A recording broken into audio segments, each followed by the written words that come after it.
Disclaimer. This video contains spoilers for these Halo titles, and a little bit of Halo 4 Spartan Ops. There are time codes in the description if you want to jump around. Are we all clear on that? Alright, now let's finish this fight.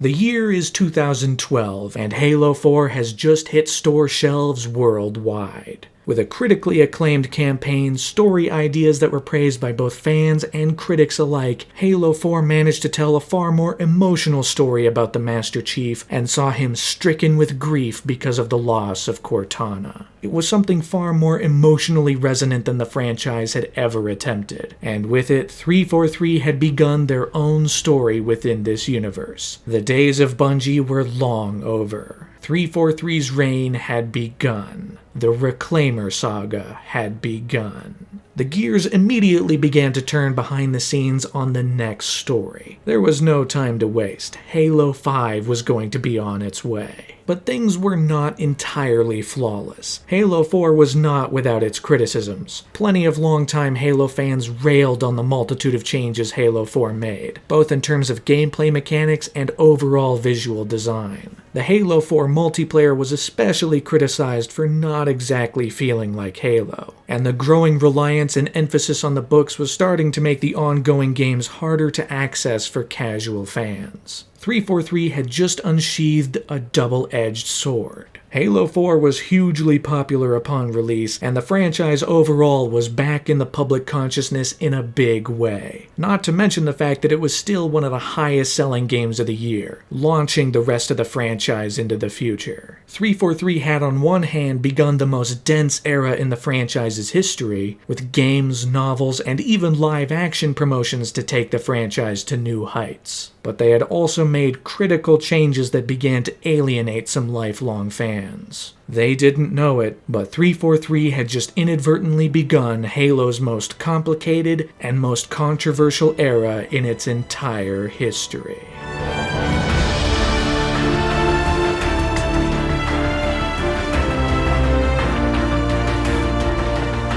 While Halo 4 was flying off shelves, fans could dive into the ongoing franchise in a few different ways. For one thing, the Halo books were still ongoing, with two separate trilogies exploring two different eras in the Halo universe. The Forerunner saga had just released its second chapter, Halo Primordium, continuing to dive into the history of the Forerunners, their conflict with ancient humanity, and the Flood. And the Kilo 5 trilogy had continued with its second outing, Halo the Thursday War, continuing to bridge the gap between Halo 3 and 4. But there was also one major part of the Halo story that kicked off right as Halo 4 released on store shelves. Halo 4 wasn't just packaged with its basic campaign and multiplayer, it was also joined by an all-new game mode called Spartan Ops. Featuring all the same gameplay tricks from the rest of Halo 4, this was a 4-player cooperative game mode that could also be played solo, added to the game in lieu of Firefight. But unlike Firefight, which was just about fighting waves and waves of enemies, Spartan Ops tells its own story. Across 10 episodes, one releasing every week, Spartan Ops picks up 6 months after the events of Halo 4's main campaign and sees the UNSC Infinity return to Requiem for another mission. Essentially, you get an entire second campaign within Halo 4. You and your 3 friends play as the Spartan 4 Fireteam Crimson, while the CGI cutscenes follow the adjacent Fireteam Majestic. Every week, new objective-based missions will be available, where you further along an all-new story, each with an attached CG cutscene under the name Halo Infinity. Frank O'Connor, the franchise director for Halo, said that this was meant to bridge the gap between Halo 4 and whatever comes next, all the while making the UNSC Infinity the new hub for Halo stories going forward. Lasky is now the captain of the UNSC Infinity, joined by Commander Sarah Palmer. We're introduced to new characters, Henry Glassman, the ship's scientist and chief engineer, as well as the Infinity's AI, Roland. Hell, even Dr. Catherine Halsey is a major character character this time. She even gets to show off some of her treachery. We already know that Halsey isn't a great person. You know, she captured a bunch of children and augmented them into super soldiers. But at a certain point, she outlived her usefulness to the Office of Naval Intelligence. So the organization that employed her and sanctioned the child kidnapping stuff decided Halsey wasn't worth it anymore and had her arrested. At the end of the day, this story presents Halsey's goals as being purely about knowledge. And since Oni had her arrested and the UNSC wants to keep secrets from her, she doesn't really take to human organizations all that well anymore. Instead, we see her work a bit closer with this story's main villain, Jul 'Mdama. Introduced in the Kilo 5 trilogy of books, Jul 'Mdama is the current leader of the Covenant, still fully believing in the great journey and the godhood of the Forerunners. In fact, he's led his Covenant group to be followers of the Didact himself. But while this game mode featured a lot of cool stuff in regards to story, and the cinematics were very polished and looked really cool, reviews for Spartan Ops were almost universally negative. Some vocal fans even called it the worst thing ever created in a Halo game. While the cutscenes were cool, the gameplay lacked any polish. Fans criticized it for being tedious, boring, and especially for its constant reuse of maps. You're essentially placed in a multiplayer map to face off against a huge swarm of enemies. It's just you and an army that you have to pick off over time. Reviews would state that it felt like you were a fly swatter instead of a superhero. Also, the fact that the cutscenes follow an entirely different team to you was a bit jarring. As cool as it might have been to see a large part of the story explored in something that wasn't a book, Spartan Ops was considered by many to be the wrong move on many levels. But on the flip side, some enjoyed the cooperative element and said that it was essentially firefight with cutscenes. When viewed as an answer to Firefight, some fans were able to enjoy it. When viewed as its own full campaign, fans did not take it so lightly. It did not live up to the standards set by main Halo campaigns, despite everything it had. But there were still new episodes every week following the characters into Requiem, even leading all the way into the new year 2013, where the last few episodes would bring everything to a head. Those enjoying Spartan Ops would see Dr. Halsey escape the UNSC Infinity and join up with Jul 'Mdama. She'd eventually commune with an AI representing the Didact's wife, the Librarian, who would give Halsey 2 halves of a Forerunner key, containing all of the locations of every Forerunner construction across the galaxy. And the story would end with the Spartan Fire Team Majestic, along with Commander Palmer, trying to retrieve Halsey. Ultimately, Halsey would be shot in the arm, the Spartans would get 1 half of the key, and Jul 'Mdama would escape with Halsey and the other half. And finally, the whole thing closes out with the UNSC Infinity making a last-minute escape as the planet of Requiem drifts into a star, ultimately resulting in both the star and Requiem's destruction. We're doing huge things with this story, which makes it even more unfortunate that some players really didn't like it. Not to mention the fact that most casual players would never experience it at all, which makes its inclusion and scale a little bizarre. You know, a lot of players, once the Master Chief story was done, would either put the game away or transition fully to competitive multiplayer. But what's worse is that Spartan Ops was promised to be the first season of many. These 10 episodes were only going to be the beginning, with the devs at 343 expecting and hoping that it could last up to 4 years and beyond. Ultimately, due to the negative reception from fans, this season of Spartan Ops would be the first and only. The cutscenes looked great, the story had some interesting ideas, but the gameplay did not match. You were never doing anything as interesting in the game as the characters were in the cutscenes. And some also stated that if you didn't have any friends along for the ride, Spartan Ops was very, very difficult. Playing solo, while possible, was more frustrating than fun. So ultimately, it's probably more enjoyable as a movie experience, just watching the CGI cutscenes to get caught up on this whole other story going on after Halo 4, to get you geared up for whatever 343 wants to do next. Because at the very least, the CG cutscenes gave us this. The way I see it, if those freaks want to meet God, it's our duty to help them along. But other than that, given the lackluster gameplay experience, a lot of fans were ready to leave Spartan Ops behind for good.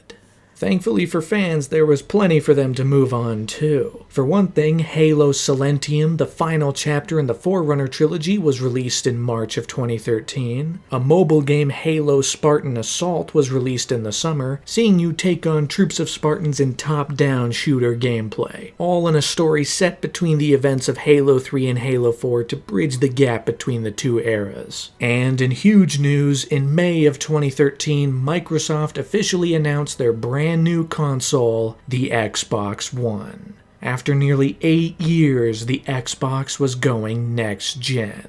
The lifespan of the Xbox 360 was coming to a close. The lifespan of the Xbox One was about to begin, which also meant that Halo was going to go next gen. The future of Xbox was the centerpiece to their presence at E3 2013. During Microsoft's 90-minute press conference, they spent pretty much the entire time laying out promises for this next-gen system. But while Xbox has plenty of games and franchises under its belt that'd be featured on the Xbox One, their biggest franchise still was Halo.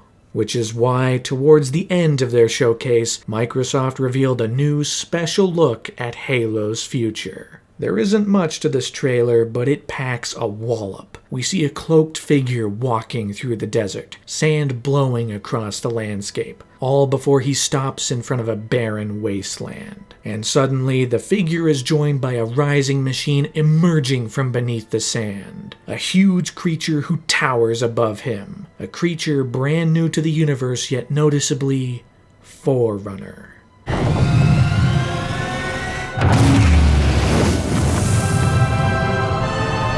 And there he is, the Master Chief with a cracked visor, still holding the empty chip that once held Cortana. And now he stands against the massive Forerunner creature before we cut to...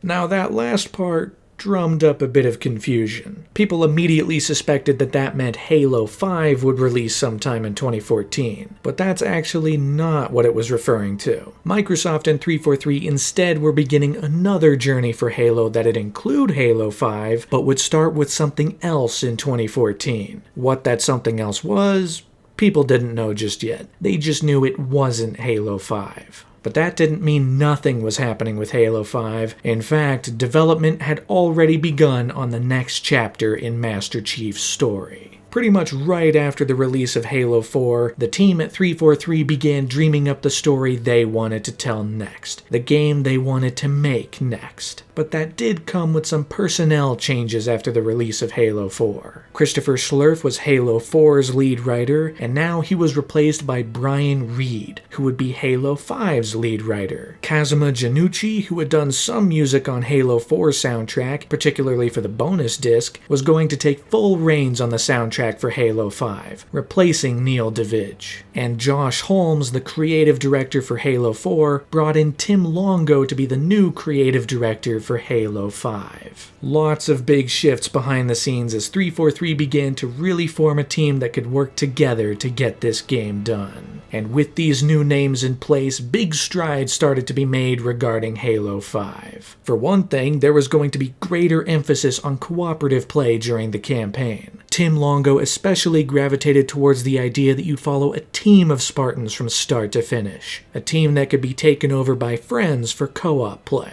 At the same time, there was going to be a big overhaul to the multiplayer. 343 knew that Halo 4's multiplayer was disappointing to some, and they themselves were disappointed that player attention dropped off sooner than anticipated. So a lot of effort was put into Halo 5's multiplayer to make sure it didn't make the same decisions, that it could keep the game alive far longer than Halo 4 did. Development on Halo 5 continued to move forward, strongly carrying into the year 2014.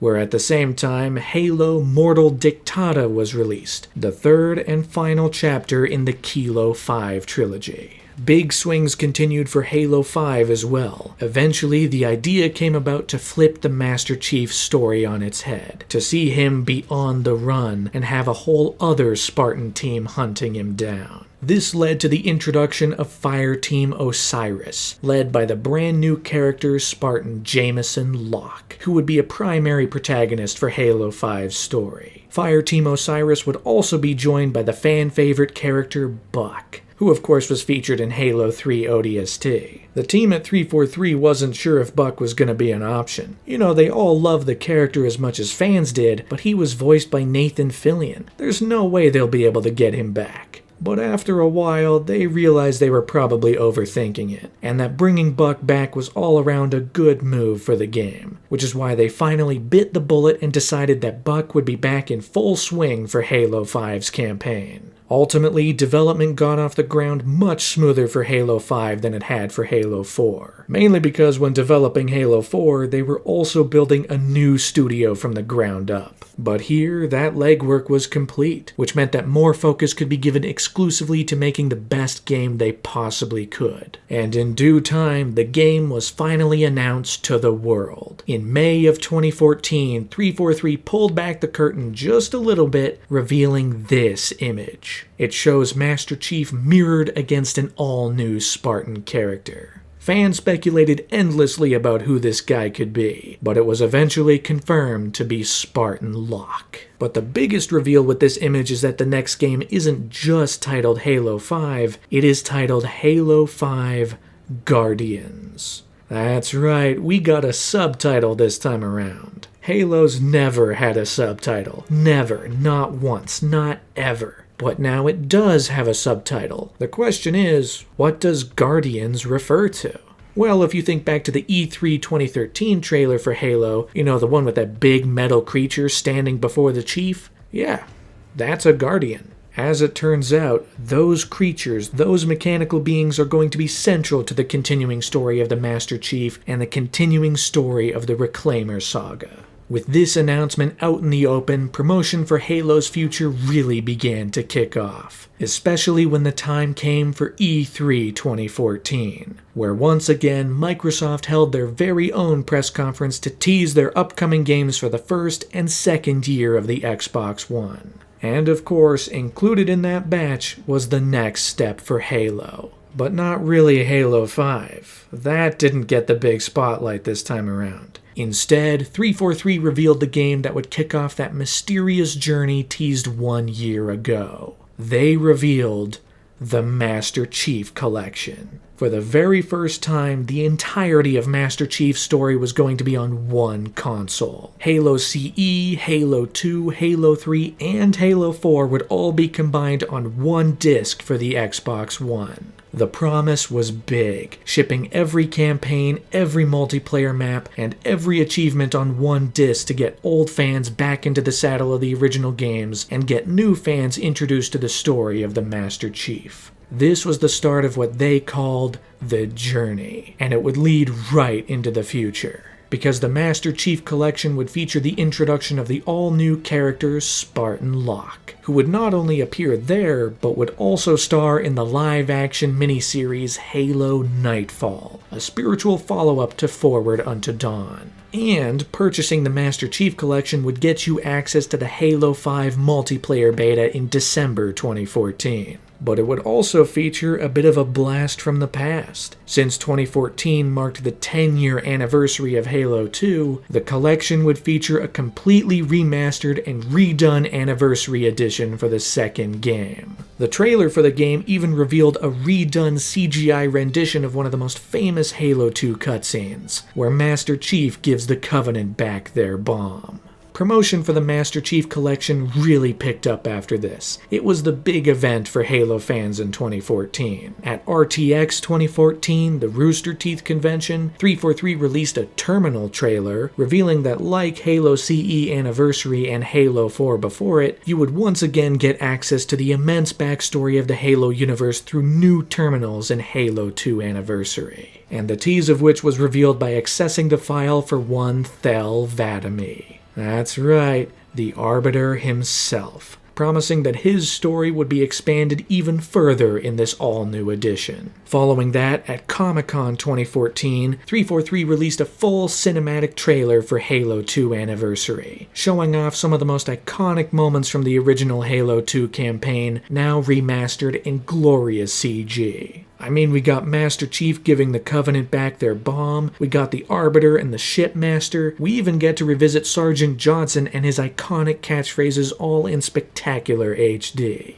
And with further promotion at Gamescom for the Halo 5 multiplayer beta, the Master Chief Collection was really proving to be a one-stop shop for everything Halo. This was the collection that fans needed to get their hands on for the definitive Halo experience. And in the final weeks before the collection's release, 2 launch trailers were released. One for the anniversary edition of Halo 2, and the other promoting the entire collection as one. It was even joined with a full hour-long behind-the-scenes documentary about the team at 343 and Blur Studio went about remastering Halo 2 to bring it to the modern day, even featuring more insights into how nightmarish the development of the original was, and how the anniversary is able to fill some of those gaps while still being faithful to the original game, all of which led to the fateful day, November 11th, 2014. Almost exactly 10 years after Halo 2's initial release, the Master Chief Collection was now available, bringing Halo CE, Halo 2, Halo 3, and Halo 4 onto the Xbox One in one complete package.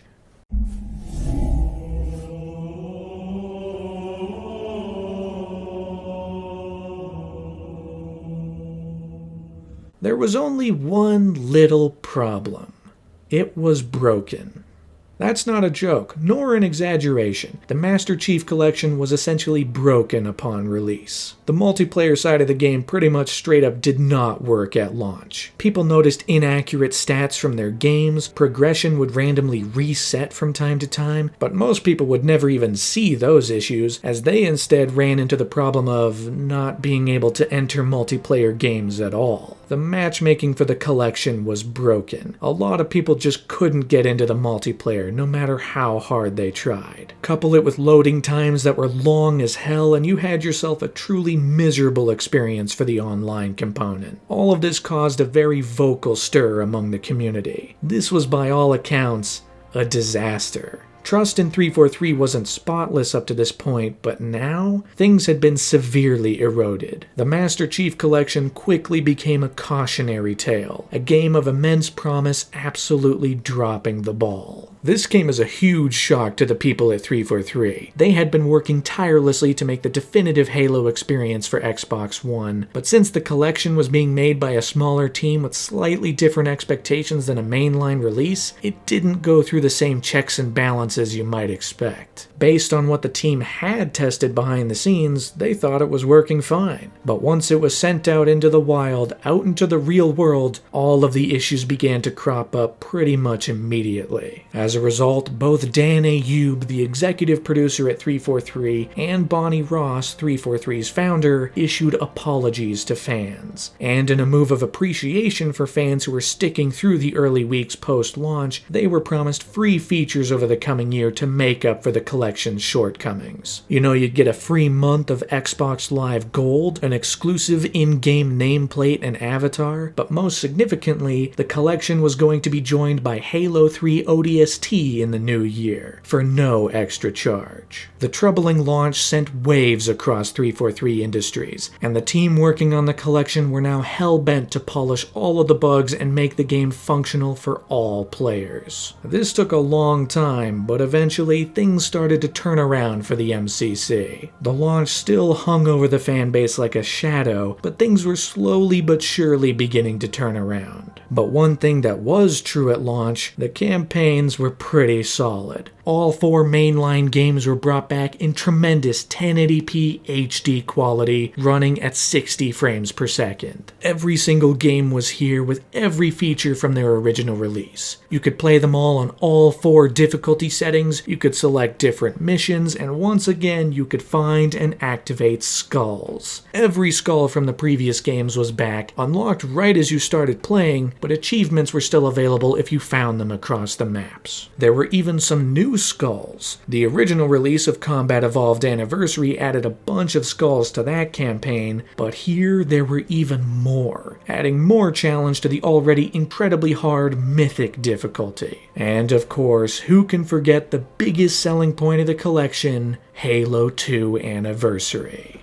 The whole game that was released 10 years earlier was now fully remastered. And unlike the Combat Evolved Anniversary, this isn't just a collection of Halo Reach textures slapped onto the old game. No, everything here was redone, with new character models, new textures, and even new sounds. That's one of the big kickers here. The sound has gotten a big upgrade. Every gun has a lot more punch. The Covenant Carbine especially gets a big upgrade in terms of sound.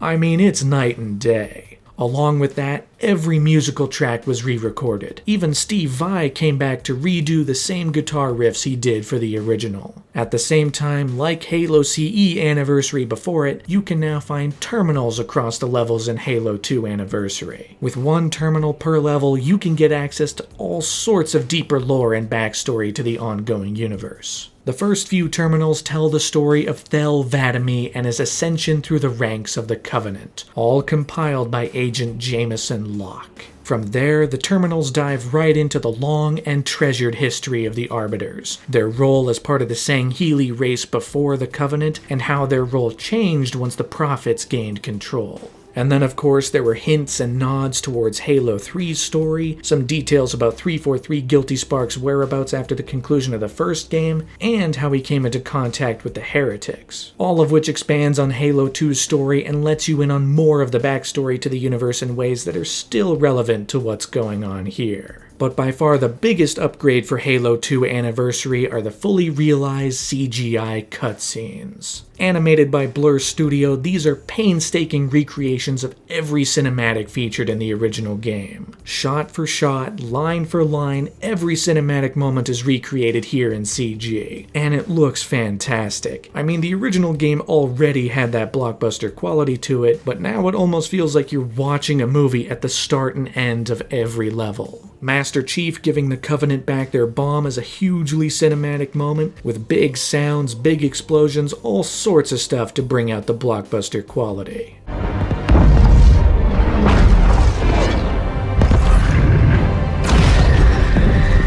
The Arbiter cutscenes are also fantastic. I mean, let's do a quick compare and contrast here for a second. Take this moment from the opening cutscene in the original Halo 2.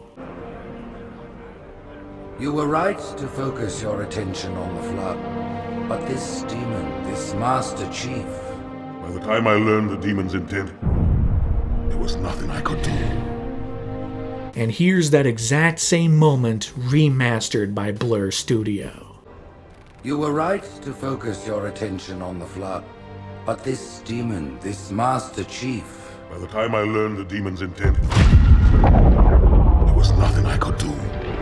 There's even a remaster of the Another Day at the Beach cutscene, which was added 6 months after Halo 2's initial release. That's fun. But no upgrade comes close to the upgrade given to the Gravemind. In the original Halo 2, the Gravemind was this strange plant-like creature. You couldn't really get a clear shape of it. I'm sure some people didn't even realize it was Flood-related at first. Halo 2 Anniversary comes in with this massive worm creature. This grotesque and significantly more terrifying thing. The voice is given more power, there's blood inside its mouth, some sharp teeth. I mean, bro.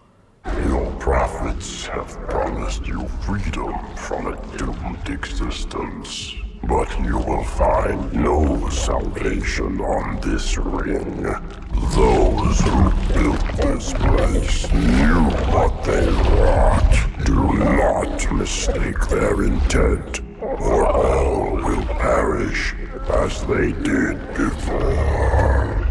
And after 4 years of being offline, the Halo 2 multiplayer was brought back to life as part of the collection. Every classic Halo 2 map was brought back exactly as they were 10 years before, and some were even given additional remasters with help from Certain Affinity and its founder Max Hoberman, who worked on the original Halo 2 multiplayer. It was ultimately a redemption story after the first game's anniversary brought along a controversial upgrade to its multiplayer lineup. This time, the multiplayer was incredibly faithful to the original Halo 2, with a new version to play as well if you were into that kind of thing. Ultimately, Halo 2 Anniversary manages to not just bring back Halo 2 for new and old fans, but it successfully manages to recreate what people remember, which gives it a whole new charm. Halo 2 was back. The multiplayer was back, the campaign was back, it had made the jump to the modern day, and it was now more accessible than ever. It even included brief bonus cutscenes at the beginning and end of the Anniversary campaign, featuring none other than Spartan Locke, interviewing the Arbiter for information on the Master Chief. This was the first time fans would really get a feel for Spartan Locke, one of the primary new additions coming in Halo 5. But it wouldn't be the only way fans would learn about this character, because on the same day, with access given via the Master Chief Collection, fans could begin viewing the new live-action miniseries Halo NIGHTFALL. Like Forward Unto Dawn before it, Halo NIGHTFALL would release a 20-minute film every week for 5 weeks, after which they'd all add together to form one single 90-minute story. Essentially, this was the second live-action Halo movie, and it all centers on the premier new character for the universe, Jameson Locke.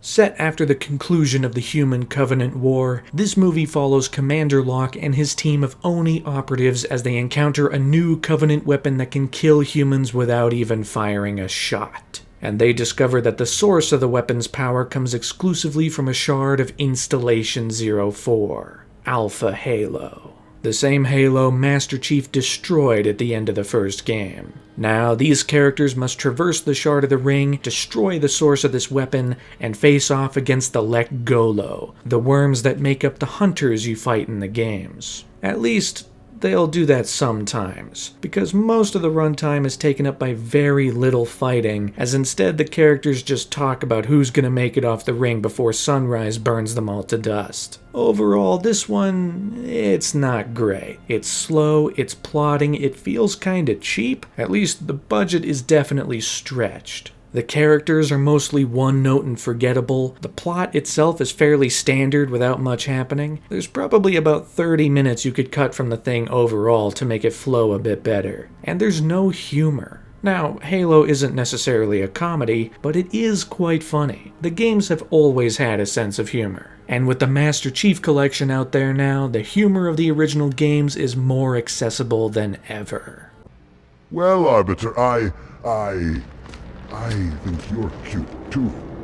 So the fact that there's no comedy to speak of here just makes the whole experience pretty dry overall. There are some neat ideas though. The setting is pretty cool. I don't mind Colonel Aiken, a former Spartan who winds up sacrificing himself by destroying the Halo shard at the end. And Commander Locke is alright as a protagonist, but there's nothing really special or of note to him here. Overall, this feels more like a movie you'd watch once on a Sunday night because it was on cable. It's not something you really get invested in. It's more something that kills about 100 minutes and then it's over. Critical reception to this wasn't stellar, and fan reception was even worse, with plenty of people coming out of it either disappointed or just kinda mad. It's not the best foot forward for the introduction of Commander Locke, despite a solid enough performance from Mike Coulter and the solid inclusion of Colonel Aiken. But despite the negative reception to Halo NIGHTFALL, there was still a bright spot for Halo 5's future. Because right as the year came to a close, the Halo 5 multiplayer beta officially launched. Anyone who purchased the Master Chief Collection would get access, allowing them to get a taste of what Halo 5 promised to offer. At the same time, 343 began releasing a behind-the-scenes documentary series titled The Sprint.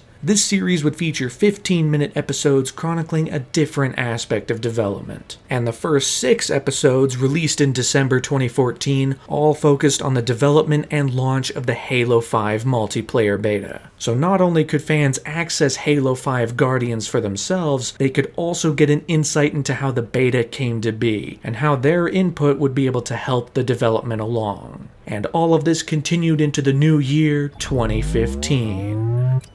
Where, after 3 weeks online, the Halo 5 Guardians multiplayer beta came to a close on January 18th. It was a big success, and since it was open nearly a year before the set release of Halo 5, it allowed the developers to get a lot of feedback and be able to implement it all in time for the full game's release. Following this, promotional efforts for the ongoing Halo universe continued. In April of 2015, Halo Spartan Strike was released on mobile devices, a direct sequel to Spartan Assault, set after the events of Halo 4 to lead up to the main story of Halo 5. Once again, a top-down shooter allowing you to take control of Spartans against Covenant zealots. Just a new way to explore the ongoing Halo story. At the same time, the Master Chief Collection was still getting advertisements, specifically this ad titled Lucky Grunt, which saw a single Covenant grunt be interviewed because he's the only one who's ever encountered the Master Chief and lived to tell the tale. Somehow, he just managed to avoid him.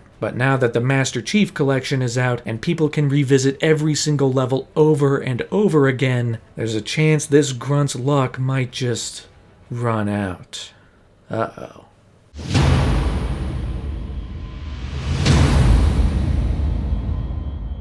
But beyond that, promotion really started to heat up for Halo 5 Guardians. Now, with a set release date of October 27th, 2015, fans would start to hear more and more about the game as the days ticked by. But not just in the more conventional sense, because Halo's never just stuck to conventional trailers and promotions. Halo 5 would once again feature a more ambitious marketing campaign, this time all under the banner of Hunt the Truth. As a lead-in to the more mysterious side of the game's story, Hunt the Truth kicked off with a weekly audio drama released mostly on Tumblr. Every week, a new audio log would pop up, telling an intricate and conspiracy-laden story within the Halo universe. It all centered around Benjamin Giroux, a journalist and war photographer brought in by Oni to write a puff piece about the Master Chief. But after discovering that some of his information didn't line up with Oni's, he began to unravel a terrible truth. Master Chief and all of the other Spartan 2s were kidnapped as children and given genetic augmentations at just 14 years old. Giroux now made it his mission to unveil these secrets to the world, to reveal the unconscionable and unethical truth behind Oni's operations, both in the past and even more of their secrets in the present. The audio drama featured plenty of new and familiar information for Halo fans, and told an enriching story about a man simply trying to get the truth out. It also featured an all-star cast of voice talent for every character. Benjamin Giroux himself was voiced by Keegan-Michael Key, and he was also joined by Kobe Smulders, Phil Lamar, Kumail Nanjiani, Jerry Traynor, Steve Bloom, Troy Baker, Laura Bailey, Travis Willingham, Stacy Keach, and many others. All of which helped capture the darker, more morally dubious side of the Halo universe, and got people to confront the organizations behind humanity. It also led directly into 2 all-new live-action trailers for Halo 5, both directed by Rupert Sanders, who also directed the live-action Believe trailers for Halo 3. The first trailer, All Hail, saw Spartan Locke amidst a flaming battlefield, approaching the damaged and downed Master Chief, stuck in the dirt. But Locke is not there to save him, he's there to finish him. All hail the conquering hero. The one who was supposed to save us all. But now I must save us. From you.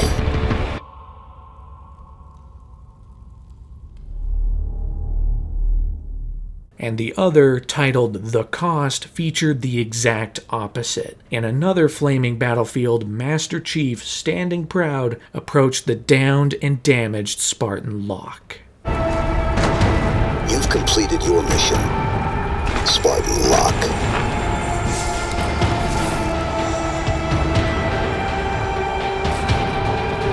mine is just beginning.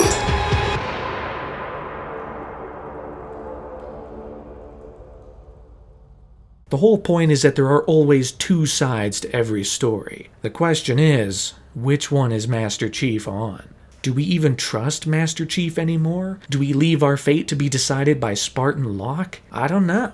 All I know is that this campaign promised that Master Chief and Spartan Locke would go head to head, which was also corroborated by the reveal of the cover art. Between April 25th and April 28th, 2015, fans from around the world scoured emails from Microsoft, Twitch streams, YouTube videos, and even Xbox.com to find 117 different images. With each one that was found, a larger image would be created, revealing the Halo 5 Guardians cover art. Not only did it feature the reveal of two Spartan teams, Fire Team Osiris led by Spartan Locke, and Blue Team led by Master Chief, but it also saw the two leaders facing off. It's like a versus poster, they're going head to head, promising that this conflict would be at the center of Halo 5's story. Has Master Chief turned traitor? Is Spartan Locke a friend or foe? I guess we'll find out. Spartan Locke's prominence in the marketing only continued from here, with GameStop revealing that if you pre-ordered the game from participating stores, you'd get the Spartan Locke armor set for Halo 5's multiplayer. But this promotion was only the beginning for Halo 5, because things really began to heat up when Microsoft once again made an appearance at E3. With Halo 5 only a few months away, it became a centerpiece for Microsoft's presence at the event. In fact, Halo 5 is what kicked off the entire show. 343 had a lot to prove with the game, and they showed off a smorgasbord of new stuff to get fans excited for this continuing saga. One part of it was a whole 5-minute campaign demo, gameplay for the world to see. It reveals certain details about the story, like how the Master Chief has gone AWOL, and now Spartan Locke and his team have been tasked with finding him. They've even teamed up with the Arbiter to follow the trail. And now the gameplay showcases new weapons, some new enemies, and a greater focus on the cooperative elements of the campaign, with plenty of moments of the accompanying Spartans helping each other out. Even on the stage, there were 4 people playing the game at once, each taking on a different member of Fire Team Osiris. But the campaign wasn't all 343 showed off at E3, because they also showed off the all-new multiplayer game mode known as Warzone. Teased with both a full trailer and a 7-minute behind-the-scenes VDoc, Warzone is an all-new multiplayer mode for Halo 5. It features 12v12 player versus player combat in a huge wide-open arena, but it also features enemy AI and AI bosses, all to combine PvP with PvE. Every kill, be it an enemy player or enemy AI, will award your team points, and whichever team gets to 1,000 points first wins. It was a huge advancement, and a far more promising game mode than Spartan Ops, focusing far more on something new as opposed to a half-baked replacement for something lost. E3 was huge for Halo 5. It was a big moment where 343 really pulled back the curtain and let fans in on what the game was going to be.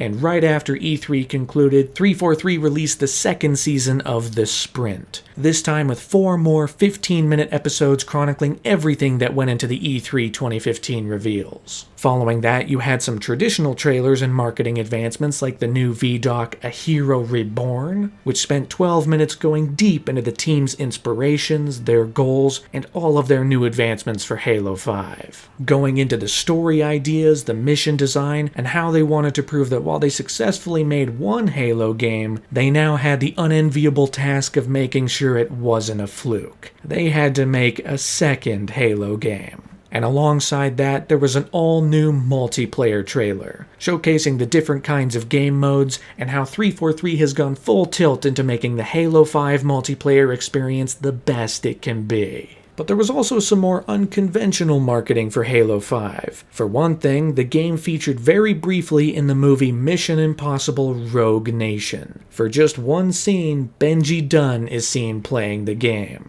But how's he playing the game already? This movie came out in July, and the game's not out until October? Hell, the box art even says rating pending because it's not actually done yet. Well, things would have worked perfectly if the movie came out in December like originally planned. but the movie was pushed up to July, so now it looks like Benji stole an early copy of the game. Which, considering what goes on in those movies, well done, Benji. At the same time, there was also an animated teaser featuring a character named Mr. Chief, voiced by Nick Offerman, who gives you a tutorial on the new requisition or REQ system, which is essentially Halo 5's microtransaction service featuring some in-game currency, some customizable features, some new armor and assassination features, and all of this was not really enjoyed much by the community. They viewed it as a pay-to-win system that could break the balance of multiplayer. The video's got almost as many dislikes as it has likes. That's a yikes moment right there. But Halo 5 wasn't all fans could be on the lookout for, because very briefly their attention was pulled elsewhere at Gamescom 2015. Because here, Microsoft released a trailer almost nobody saw coming. They released the announcement trailer for Halo Wars 2. That's right, that game released in 2009 that inadvertently resulted in the closing of an entire game studio was getting a sequel. This time developed by Creative Assembly under 343. There wasn't much to this teaser, simply a CG cutscene animated by Blur Studio, introducing some new Marine characters, featuring glimpses of some Spartans. But the most engaging reveal of all was that this game promised the return of the Brutes. And not just a standard return, they were going to be the main villains. Yes. Run, little demon. Fans of the first game were pretty excited to hear some official news on a sequel, and it proved that the Halo universe showed no signs of slowing down. And all the while, the marketing for Halo 5 managed to keep anticipation up for the upcoming mainline entry. Hell, 343 even released 2 of the opening cutscenes for the game on YouTube. They released the first Fireteam Osiris cutscene, which would start the game, and they released the first cutscene with Blue Team. And at the same time, the game was given an official rating. A rating that actually broke tradition for the Halo series. Every previous game was rated M for mature, for sometimes obvious reasons. Cortana's naked for one thing, but also...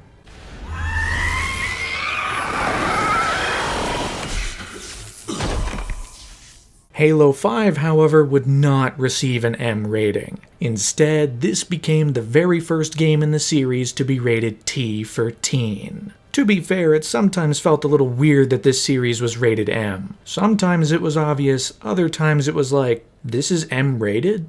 And I guess that ever so slight disconnect has caught up with the series. Halo 5 is rated T for teen. You don't need to trick your parents into buying you this one. You can go get it all on your own. This was followed up by the second season of the audio drama Hunt the Truth. Season 1, of course, followed Benjamin Giraud and his quest to uncover the deep, dark secrets of Oni and the Spartan 2 program. This time, Season 2 followed Pharaoh, a human insurrectionist leader who featured a bit in Season 1, but would now be the central focus of Season 2. Only she isn't a human insurrectionist leader. She is actually an Oni operative named Maya Sankar who was placed undercover to get insight into the insurrectionist movement. But after realizing she's become a bit of a pawn to Oni, and the consequences of her actions starting to weigh on her conscience, she finally breaks free from the organization to really become the rebel leader she was already pretending to be. Once again featuring an all-star cast, with Maya Sankar being portrayed by Janina Gavankar, joined by Kumail Nanjiani, Alan Tudyk, Mark Hamill, and Peter Serafinowicz, among plenty of others. Season 2 once again told a far more nuanced and complicated story centering around the lies and misgivings of Oni, all the while providing a bit more tangible links towards the upcoming story of Halo 5. There were some pretty big bombshells teased within the season, like a major sequence involving a Guardian rising from beneath the surface of a planet, and even the reveal that the Master Chief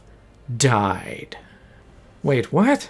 The Master Chief died? In an audio drama? Hold on, what's going on here? There's gotta be more to this than that.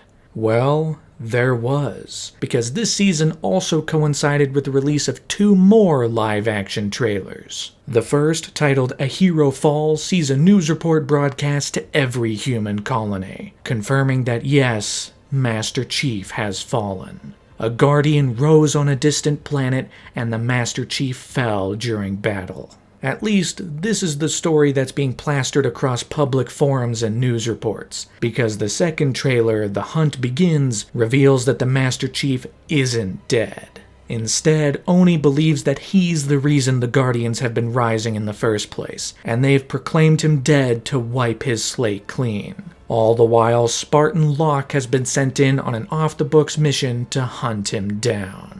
Once again, Hunt the Truth had gone full tilt into questioning everything about the human side to the story. Oni is evil, the rebellions might not be morally justified either, and the Master Chief is being caught in the middle of it. Has he turned traitor? Has he betrayed humanity? Spartan Locke's been sent in to find out, to reveal if the Chief has truly lost his way. Let's hunt him down. Not long after, the 3rd season of The Sprint debuted on YouTube. For the final weeks leading up to Halo 5's release, 343 released videos about the last stages of production, all leading up towards the launch of Halo 5. And on October 12th, 343 released the official launch gameplay trailer for Halo 5 to get fans psyched up in the final push. There was a lot of excitement going into Halo 5, but unlike some of the previous games, there was also some trepidation. You know, there were aspects of Halo 4 that some fans didn't like, and some of those elements looked unchanged for Halo 5. While plenty were still excited for this next foray into this universe, some noted that they didn't really feel the excitement this time at all. It was quite different from the all-encompassing hype that the first 3 games managed to elicit. No matter what though, the team at 343 was excited by the game they had made, and they were already putting pieces in place for where the story was going to go from here, both with Halo Wars 2 and the eventual Halo 6. And like all of the other games, the Halo 5 launch elicited a number of midnight launch events across the country, as fans got their hands on the latest installment in the Xbox's most popular series. An installment that you could once again buy in several different ways. You could not only buy the standard Xbox One copy, but you could also put down $100 and buy the limited edition, which included a Warzone Rec bundle with 14 premium rec packs, some limited edition dossiers, and even access to the all-new movie The Fall of Reach. That's right, starting on Halo 5's release date, 343 would release another series that would ultimately become a movie. This time animated like all of the terminals from Halo CE, Halo 4, and Halo 2, and directly following the story of the very first Halo book, The Fall of Reach. And then of course you could put down $250 and buy the limited collector's edition, which included all of the same features as the regular limited edition, but this time with commemorative statues of both Master Chief and Spartan Locke. The Halo 5 launch was big. It stormed across the country, and while there was trepidation and apparent lack of excitement for some, there was no denying the true scale of this launch. This was still the latest mainline installment into one of the most popular gaming franchises in the world, and it was the first new Halo game since 2007 to be launched on new hardware. Sure, the Master Chief Collection was on the Xbox One already, but this was the first time a Halo game was built from the ground up for the new system. Halo had now gone next gen. The clock had finally turned to October 27th, 2015. So get out your Xbox controller and plug that disc into your Xbox One, because it's time for the next chapter in the Reclaimer saga.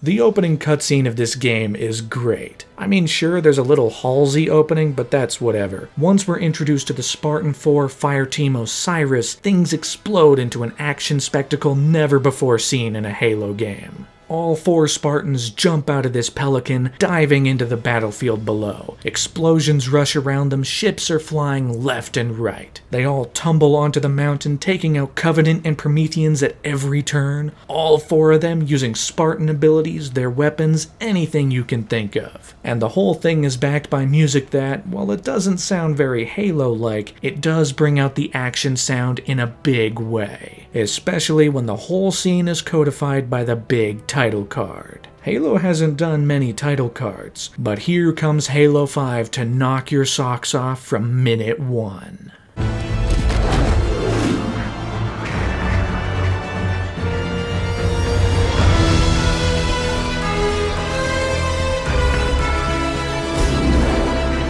Although there is one bit of this opening track that sounds kinda similar to a piece of music from Transformers: Fall of Cybertron. Now I know I'm literally the only human alive who would ever make this comparison, but hear me out. It's a short bit of music, but it sounds very familiar. Here's the bit from Fall of Cybertron.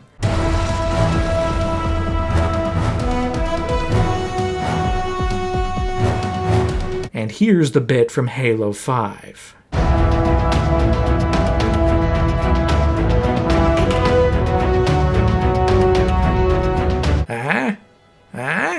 It sounds kinda similar, only for those few seconds, but you can hear it.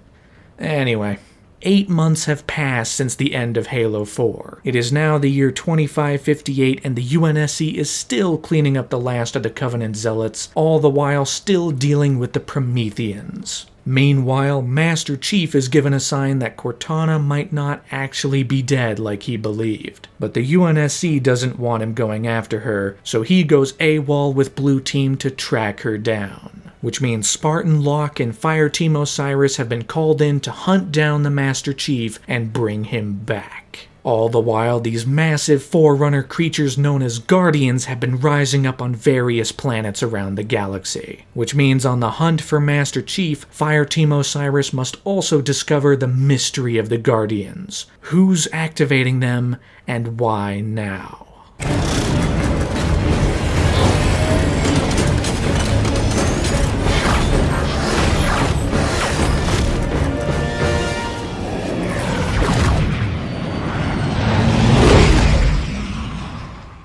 Given that this is 343's second foray into the Halo universe, they've taken great strides to improve upon things that fans were very critical of in Halo 4, all the while trying to add their own spice to separate their Halo from Bungie's Halo. In a means of bringing Halo closer to the modern day, sprinting is now something you can do all the time. There's no limit, there's no ability you have to pick up, sprinting is everywhere. Sprinting even allows you to melee charge enemies and even breakable walls to proceed through the levels. This also comes coupled with a ground pound ability that can decimate enemies within a certain radius. At the same time, you can now aim down the sights of every single weapon. Even the assault rifle and the plasma pistol. Although I gotta admit, aiming the plasma pistol feels wrong. The biggest change to Halo 5's gameplay though is that the entire game is now built on team play. There is never a moment in Halo 5's campaign where you're alone. You always have 3 other Spartans running around with you, whether it be the other members of Fireteam Osiris, Vale, Tanaka, and Buck, or the other members of Blue Team, Kelly, Fred, and Linda.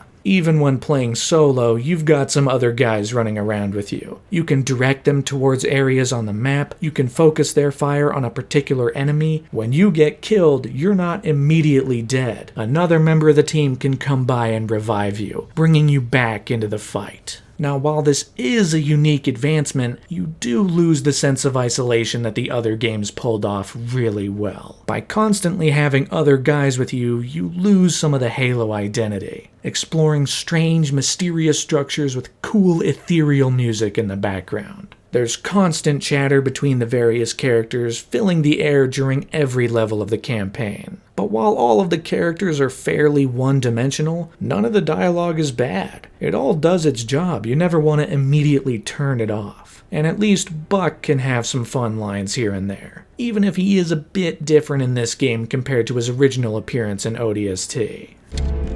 Buck, you buying the first drink when we're done? You ask, you buy.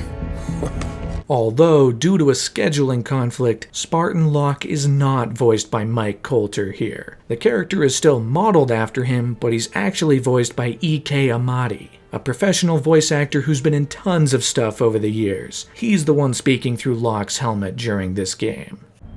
You're not the only one here because of him.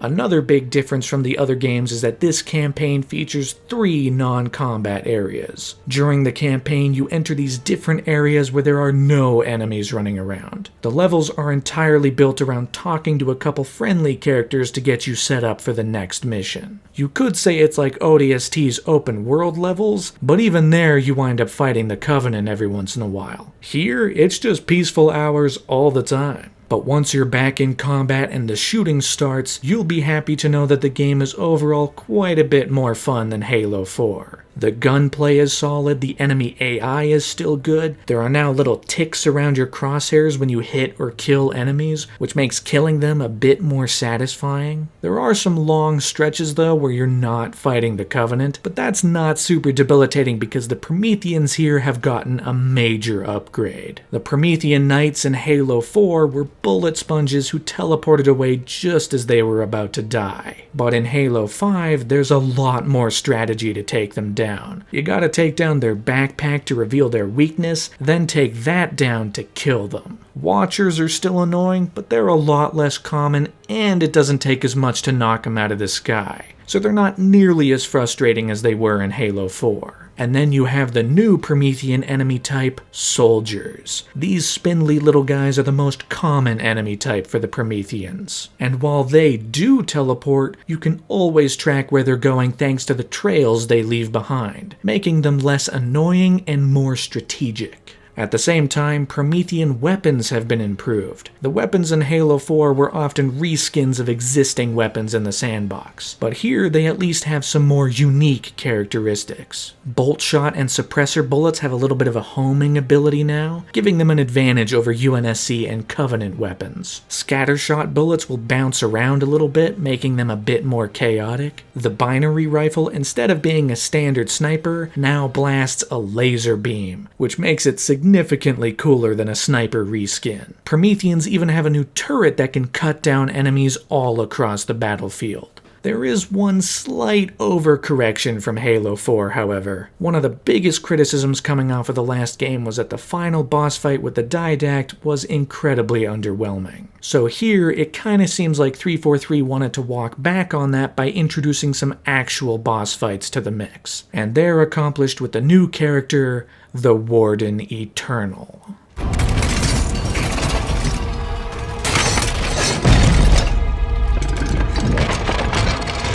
And this guy's pretty cool. He's got a big ol' sword, he's swinging around, you have to get behind him to take him down, so teamwork is essential to distracting him. There's only one downside. You wind up fighting this guy a lot. He first appears in level 5 of the campaign, then he comes back shortly after in level 7, then again in level 12. He's back multiple times during level 13, once when you're in a Scorpion, so that's not too bad, but then there's 2 of him at once towards the end. And then in level 14, 3 Warden Eternals show up to ruin your day. It was cool to fight this guy the first time, but by the 7th time, it starts to get a little annoying. I am Warden Eternal. I stand in service to Cortana. Cortana? Like all of the previous games, we also have a large library of weapons to choose from. A lot of them are familiar from Halo 4, but there are a handful of new additions. The UNSC comes in with the familiar assault rifle, battle rifle, saw, DMR, sniper, magnum, shotgun, Spartan laser, and rocket launcher. Although the rocket launcher is completely different here than it was in any of the previous games. Instead of being a dual barrel rocket launcher, this game sports a far more standard single barrel rocket launcher. It's a little weird considering how consistent this thing had been in all of the other games. It felt kind of ubiquitous to Halo, but this game changed it up. Damn. Then there's the new weapon, the Hydra, which conceptually is probably a tiny bit better than it is in execution. It blasts these smaller missiles at opponents, which is cool, but each individual shot feels really weak. It feels like it takes forever to take guys down. Covenant weapons are back. They come in with familiar staples like the plasma pistol, the needler, the carbine, the beam rifle, the fuel rod gun, and the storm rifle from Halo 4, which is unfortunately still replacing the plasma rifle. Rest in peace, plasma rifle. I hope you can come back to us one day. One day. All of these are joined by the newcomer, the Plasma Caster, the Covenant's heavy-duty grenade launcher thing.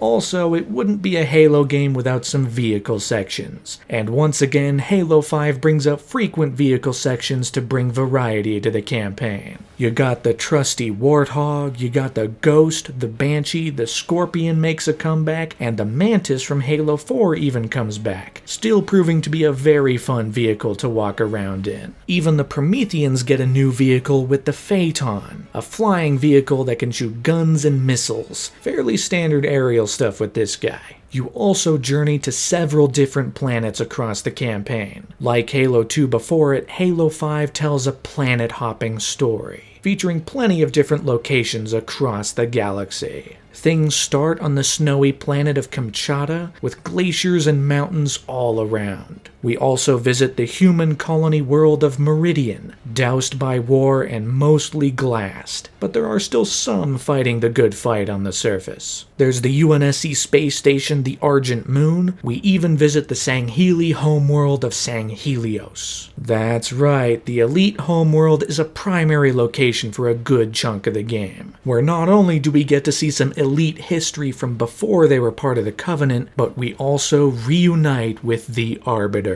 It's good to see him again. He might look much worse with the new Elite design, but it's still nice to have the Arbiter included in a story, even if his inclusion here doesn't really line up with the bonus cutscenes for Halo 2 Anniversary. But Keith David is back to voice him, which also means the Elites and Grunts can talk again. Now that we love to see. After several games without any alien dialogue, it's so nice to hear the deep voices of the Elites and the shrill voice of the Grunts, once again provided in part by Halo legend Joseph Staten. So, how come do you figure stuff looks different sometimes? I mean, like guns or the Arbiter. I mean, do you remember being more purpler? I do. Maybe just my eyes getting smarter, but I swear sometimes it's like there's a whole spaceship is different. Nobody says anything. And finally, the game also visits the Forerunner planet called Genesis, where all of the Guardians are being assembled. We also meet a new monitor, 031 Exuberant Witness, who takes us across the planet that they call home. Welcome. Have you also come to stop Cortana from claiming the mantle? The mantle?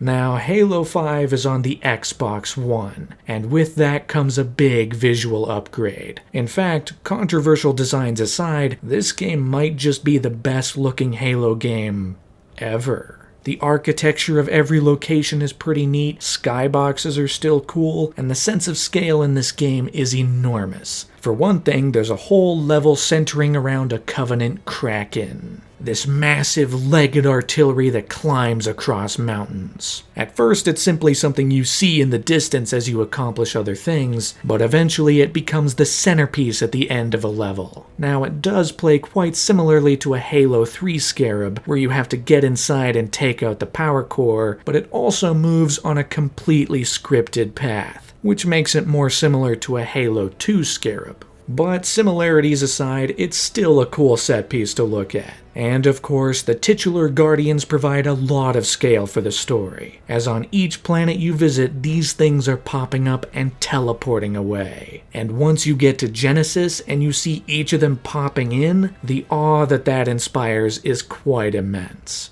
There's even a fun sequence where you rush down the front face of a Guardian, with the planet's surface down below. It's quite an interesting set piece and something the games haven't done before. The game's sound is also great. You, as a Spartan, feel heavy. The weapons have a kick to them. The needler and the plasma pistol don't really sound like the needler or the plasma pistol, but that's purely personal preference on my part. The music, however, is another odd duck. Just like Halo 4, a lot of the music here seems to fade into the background, unable to really elevate the various sequences. It's also worth noting that a lot of it doesn't sound very Halo, but there are plenty of tracks in here that are bangers. You have the opening track Light is Green, which features that big title card hit. You have the Kamchatka track, which kind of serves as a Fireteam Osiris theme, and the Blue Team track is both emotionally driven and a good reuse of the 117 theme from Halo 4.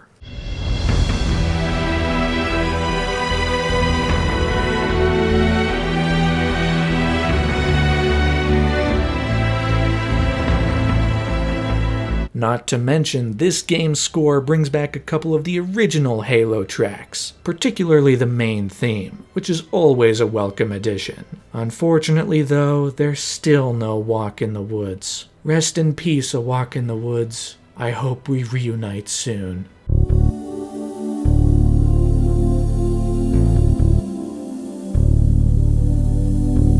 But while there are plenty of technical aspects to the game that are solid, the gameplay, the visuals, the sound, the storytelling is significantly worse than it was in the previous games. The characters are very one-dimensional. There isn't much to really define each person. Even Buck, who gets by on his Nathan Fillion charm alone. And some of the cutscenes seem to end before they're supposed to. They just suddenly cut off before they're really allowed to get interesting. Take this moment early on where Halsey is back on the UNSC Infinity, and there's a big argument between some of the characters, and Roland is trying his damndest to get a thought through. You think she tricked the Master Chief into abandoning his post? Respectfully, sir, to what end? Why is Cortana the problem? Because she refused to die when she was supposed to? Oh, well, I guess that scene's over now. But all this ties into the fact that Halo 5 brings out the worst story a Halo game has ever told. Which is especially disappointing considering it's directly following up the best, or at least most emotionally ambitious story a Halo game has ever told. First things first, the game is nigh inaccessible to casual fans. 343's efforts to link the books and games together into one unified universe now means you have to do some homework to understand what's happening in the games. Like, why is Buck a Spartan now? Last we saw him, he was an ODST. Well, if you read the book Halo New Blood, you'd get to see Buck's journey from ODST to Spartan 4 between the events of the two games. The opening level of the game sees Fireteam Osiris break Halsey free from Julam Dama. Why is she with Julam Dama? Why does she only have one arm? You had to play Spartan Ops to figure that out, which I'm sure a lot of people didn't do. They either skipped it entirely or quit partway through because they didn't like it. But also, who is Julam Dama? Well, I can tell you that he's the current leader of the Covenant after the fall of the Prophets, but the game doesn't really tell you that. You gotta play Spartan Ops and read some books to figure that out. Although it's not like it matters. For one thing, the mysterious Forerunner key from Spartan Ops is never mentioned in this game, and also, this level ends with a cutscene where Julam Dama is killed. So...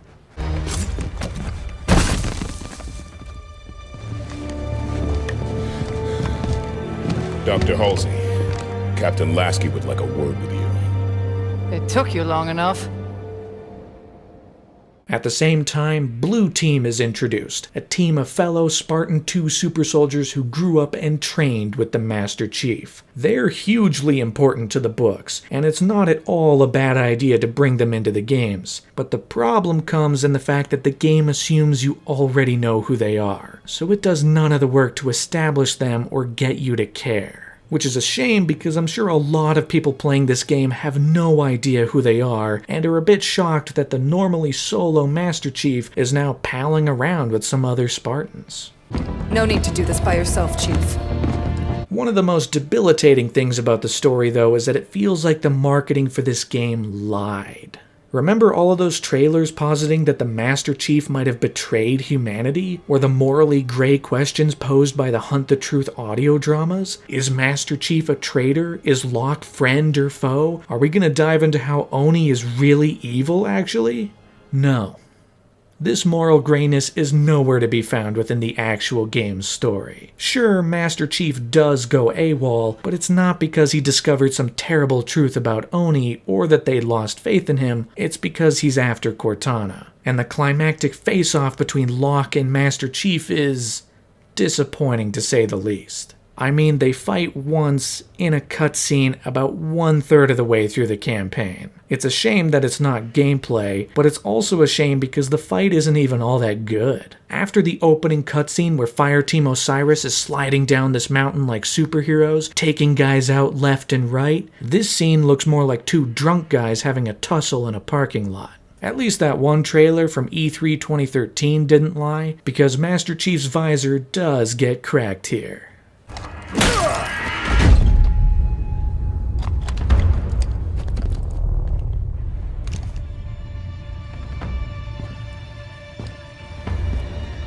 Now, it's worth mentioning that there is an interesting story idea with Master Chief going AWOL to try and find Cortana. I mean, the two characters were very close before, and an unsanctioned retrieval operation could be interesting. But we don't really see Master Chief's quest to find Cortana. We instead mostly follow Fireteam Osiris as they pick up the breadcrumbs left behind. Instead of following the character who has an attachment to Cortana, we follow these guys who have no emotional stake in anything that's going on. Because for whatever reason, Master Chief is barely in this game. Of the 15 levels across the campaign, Master Chief is playable for 3 of them. Spartan Locke gets the other 12. Sure, 3 of those areas are the non-combat zones, but still, that's totally off balance. And it's not even a bad idea to have a Halo game split across 2 protagonists. We all know the Arbiter stuff in Halo 2 was awesome. But in comparison, across Halo 2's 13 playable levels, 6 are played as the Arbiter and 7 are played as Master Chief. It's far more evenly balanced between the 2 sides. So really, Halo 5 is Spartan Locke's story, with occasional commercial breaks featuring the Master Chief.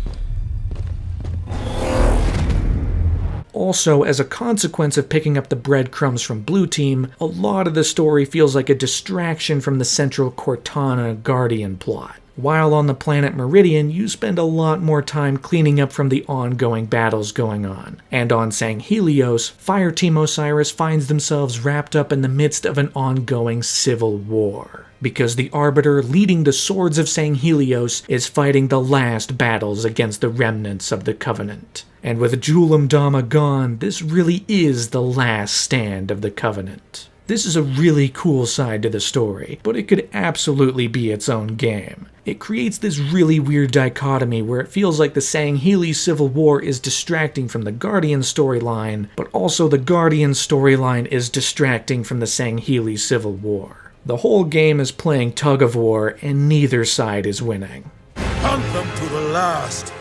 The day we extinguish the Covenant's light forever! But by far the biggest failing of the story is how it ultimately handles Cortana. The last game was a fitting farewell for the character, dealing with her rampancy, her loss of self, and ultimately a final sacrifice that was emotionally charged and one of the best moments in the series. And this game throws all of that away. Because now a rampant remnant of Cortana is revealed to have survived the last game. She's come into contact with something called the Domain, which has somehow cured her rampancy, but she's also gone mad with power. She's the one who's been activating the Guardians, bringing them to Genesis, and she wants to use them to take over the galaxy. All because she believes that man-made constructs like AI, who she calls the Created, are worthy of the mantle of responsibility. The nebulous concept the Didact was also after in Halo 4. So she wants to bend the galaxy to her will, take on the mantle of responsibility, and get every AI under her thrall. all through the promise that she can also cure their rampancy. Now, this does tie back to one of the early Halo CE ideas that Bungie had. They originally thought that once Cortana interfaced with the Halo ring, she'd go insane and betray Master Chief. Obviously, that didn't make it into the final game. So on one hand, now that it's happening here, it's like, whoa, they're finally bringing back that abandoned idea from the Bungie days. But I don't think it works after the farewell in Halo 4. There's a far different level of attachment to the character now than there was during the first game. So this just feels more like a betrayal of the character. It doesn't really benefit her or the larger story. The twist also doesn't even really land because it's barely played as a reveal. The storytelling of this game is all over the place. Even at the start of the game, it seems like everyone already knows Cortana's back and that she's up to no good. The only person who doesn't know is the Master Chief, so this whole side of the story sees him uncover the secrets we already know. By the time Master Chief puts the pieces together and realizes Cortana is too far gone, it doesn't hit as hard as it could because the only person out of the loop was Chief. So as well done as the confrontation between Chief and Cortana is at the end of the game, I think it'd land so much better if A, we were following the Chief the whole time, and B, it didn't feel like this was already an established fact. So yes, Cortana's gone evil, and she eventually betrays the Master Chief along with the rest of Blue Team. Cortana.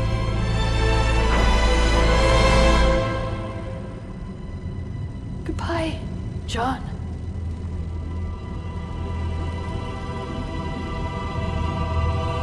And ultimately, she locks all 4 of them inside of a cryptum, a big ball thing that traps you inside and forces you to meditate. The Didact was in one in the last game before we let him out. You get it. And so, for the final level, you play as Spartan Locke to try and break the cryptum free before Cortana takes it away. And after fighting more waves of Covenant and Prometheans, you're finally able to break the cryptum free and reopen it, freeing Blue Team from their containment. But unfortunately, Cortana's reign of power has already begun. She's unleashed the Guardians across the galaxy, she's begun to take over AIs across every human ship and colony, she shows off her power galaxy-wide. The UNSC Infinity is forced to go running, as she becomes the dominating power in the universe.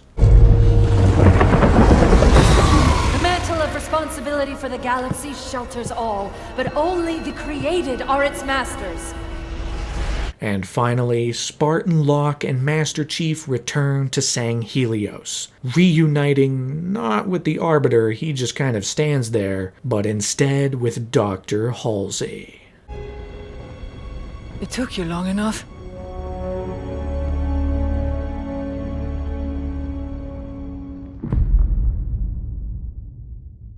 And that's the whole game. Yeah, just like Halo 2 over 10 years ago, this franchise has gone for a cliffhanger ending. Only this time, instead of being exciting, it just feels like a pale imitation of what came before. The second game of that trilogy did a cliffhanger, so the second game of this trilogy also has to do a cliffhanger. Whoa! Halo 5's campaign was critically lambasted by fans. While there were plenty of people who admitted that the gameplay was fun, shooting enemies was a good time, the negativity around the story was so much louder. Fans almost universally were able to agree the Halo 5 story sucked.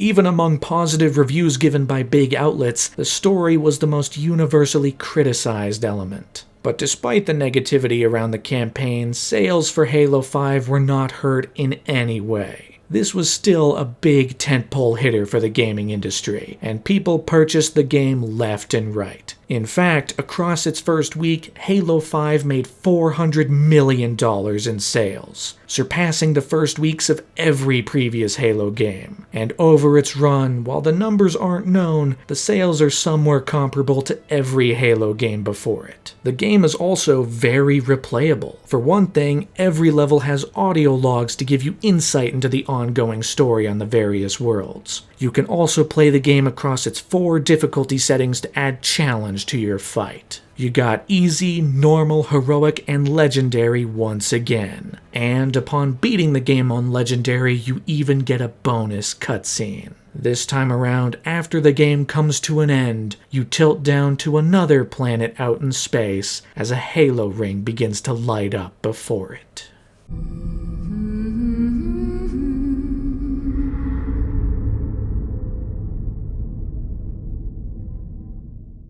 Skulls also make a comeback, with plenty of new and returning abilities to change up the fight. And given that the game is built around team play, you can take 3 friends along to suit up as the other Spartans in your fire team. Weirdly enough though, there's no split-screen co-op. A feature so popular in previous games just isn't around this time. Made all the more bizarre because the game is built around team play. So, if you want to play with friends, you're each going to need an Xbox One, a copy of the game, and a connection to Xbox Live. Speaking of Xbox Live, the game also had an extensive multiplayer mode. But unlike the campaign, this mode was actually adored by fans. Pretty much across the board, fans and critics were able to agree that Halo 5's multiplayer was an absolute blast. It ditched the loadouts of Halo 4 to instead go for a more classic Halo feel. Only now with the new Spartan abilities, which made the multiplayer significantly faster, and Halo 5's premier new mode,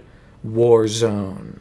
This huge 12v12 game mode with both enemy players and enemy AI, combining both sides of the game into this massive chaotic experience. It also had a difficulty slider going from easy to legendary. There was even a mythic difficulty, meaning you could implement skulls into each round of gameplay, changing the fight as you went. Plenty of people would even go on to say that Halo 5 might have the best multiplayer of the entire series. Sure, it might not have been one-to-one with the classic Halo games, but it was definitely a step up from Halo 4's multiplayer and the crowning achievement of the entire game. But despite the fun that people had online, there was still an everlasting stench around the game from hardcore fans. Halo 5 was the latest in a string of releases that people weren't huge fans of. Halo 4 made some controversial changes, Spartan Ops was widely panned, and the initial launch of the Master Chief Collection was disastrous. Gone were the days of the original Halo trilogy, where the games were not only the most popular thing on the market, but they were also the cream of the crop. Now, Halo is one of many, and it's no longer the best at what it's doing. It's being shown up by other franchises and even Bungie's ongoing Destiny, which while it did have a lot of flaws on the storytelling front, the release of The Taken King was giving that game a ton of positive reviews. Overall, the negative reception to Halo 5 hit 343 like a brick wall, and developments on the future essentially hit a full stop. 343 always wanted to appeal to the hardcore fans, the fans that had been playing Halo for years, that had loved Bungie's games. They wanted to keep that spark alive, but they were failing.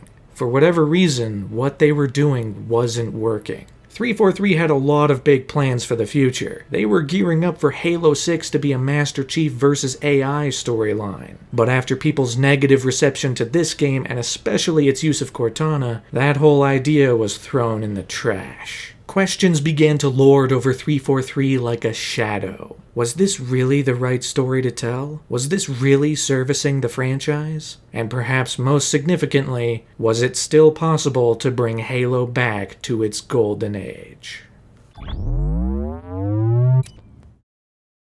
In the months following the release of Halo 5, things were fairly quiet for the franchise. Halo 5 was still getting updates in the form of new multiplayer DLC to keep fans engaged, but as for the future of the franchise, it was going through a bit of a redesign. People didn't exactly know what was happening next, all they knew is that it was probably going to look a little bit different. But while the gears grind on the inevitable sequel to Halo 5, and on whatever shape the franchise takes going forward, eyes eventually turn to a whole other corner of the universe. Because as announced in 2015 prior to Halo 5's release, 343 Industries and developer Creative Assembly were working hard on Halo Wars 2.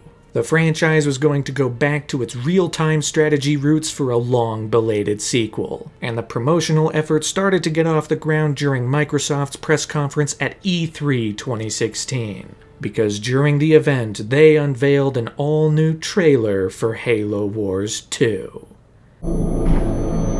I know been here before. This trailer, via use of glorious CG animation, depicts the Spirit of Fire's Captain Cutter, the same protagonist from Halo Wars 1, facing off against an all-new villain, a brute chieftain named Atriox. As a hint towards the army versus army mechanics of the gameplay, it sees the two commanders slowly walking towards each other as their armies mount up to begin a massive scale war. Featuring new vehicles, familiar characters and ideas, and a somber tone, this trailer was quite impressive. So despite the tenuous situation around the Halo mainline games, Halo Wars 2 was looking to be a bit of a bright spot, returning to the Spirit of Fire after it was left adrift in space, returning to Captain Cutter and introducing not just an all-new villain, but an all-new villainous army to take on. This was also joined by a behind-the-scenes video, revealing the inspiration behind the trailer, the animation by Blur Studios, and even teasing a little bit about how it all works towards the story of the game itself. All of this also led to an open beta for the game in the week after E3, meaning anyone interested based on the trailer could immediately get a taste for the game and help the developers along by finding issues and bugs that needed improving before the February launch. And for the last stretch of the year, marketing really began to heat up for Halo Wars 2. There were 2 VDocs released in the summer and fall of 2016. The first, titled Know Your Enemy, focused on the story of the game, introducing new characters and returning to the familiar faces from Halo Wars 1 in a new setting for them. And the second one focused on the multiplayer side of the game. Halo games are big on multiplayer, RTS games are big on multiplayer, so you can be sure that that'll be a big feature to keep fans engaged long after they finish the main story. Right at the end of the year, there was even a trailer centering on the new villain Atriox, teasing some of his story, how he split from the Covenant and created the all-new faction, the Banished, who would be the main villains of this new game. The Covenant had 2 targets in those years. They almost got us. But Atriox, they never came close. Promotion continued after this right into the year 2017, where you had some more traditional marketing. There was a second open beta for the new multiplayer mode Blitz, which would be Halo Wars 2's premier new game mode, and a launch trailer released about 2 weeks before the game was set to hit store shelves, showing off story ideas and the impressive CG cutscenes made by Blur Studio. But then you had some unconventional marketing, because Halo Wars 2 continued the series' penchant for live-action trailers with 2 trailers named War of Wits. But unlike previous live-action trailers that focused on the drama and high stakes of the universe, these trailers were purely made for comedy. Both of them featured the 2 leaders, Captain Cutter and Atriox, going head-to-head in a strategic battle for control. What are the battles? Well, the first is at a used car shop, and Cutter is negotiating for a lower price. I will get this car for $3K, and this is how. I'll open with a strategic withdrawal. Wait, hold on. You'll counter with a disinformation campaign. I'll talk to my manager and see what I can do. Just a little longer. I'm talking to no one. And the second trailer sees the 2 vie for control of the armrest on an airplane. I will have this armrest, and this is how. First, I'll deploy a small talk offensive. Hey, what are you listening to? Music? Huh? Is it music? You'll counter by invading my personal space. I'll retaliate with biological warfare. Oh, what is that? The best part is, neither of these were made in conjunction with some kind of brand. These aren't commercials for Honda or Spirit Airlines or something. These are just trailers the team wanted to make, and that's awesome. We love good comedy in the Halo universe. Ultimately, all of this led to the anticipated release of the big game. After 8 years since Halo Wars 1 stormed onto shelves to positive reception, opening the Halo universe to a whole other corner, a new studio was now at the helm to bring it back to center stage. The clock had turned to February 21st, 2017. So put on your uniforms and get ready to command troops in the all-new sequel,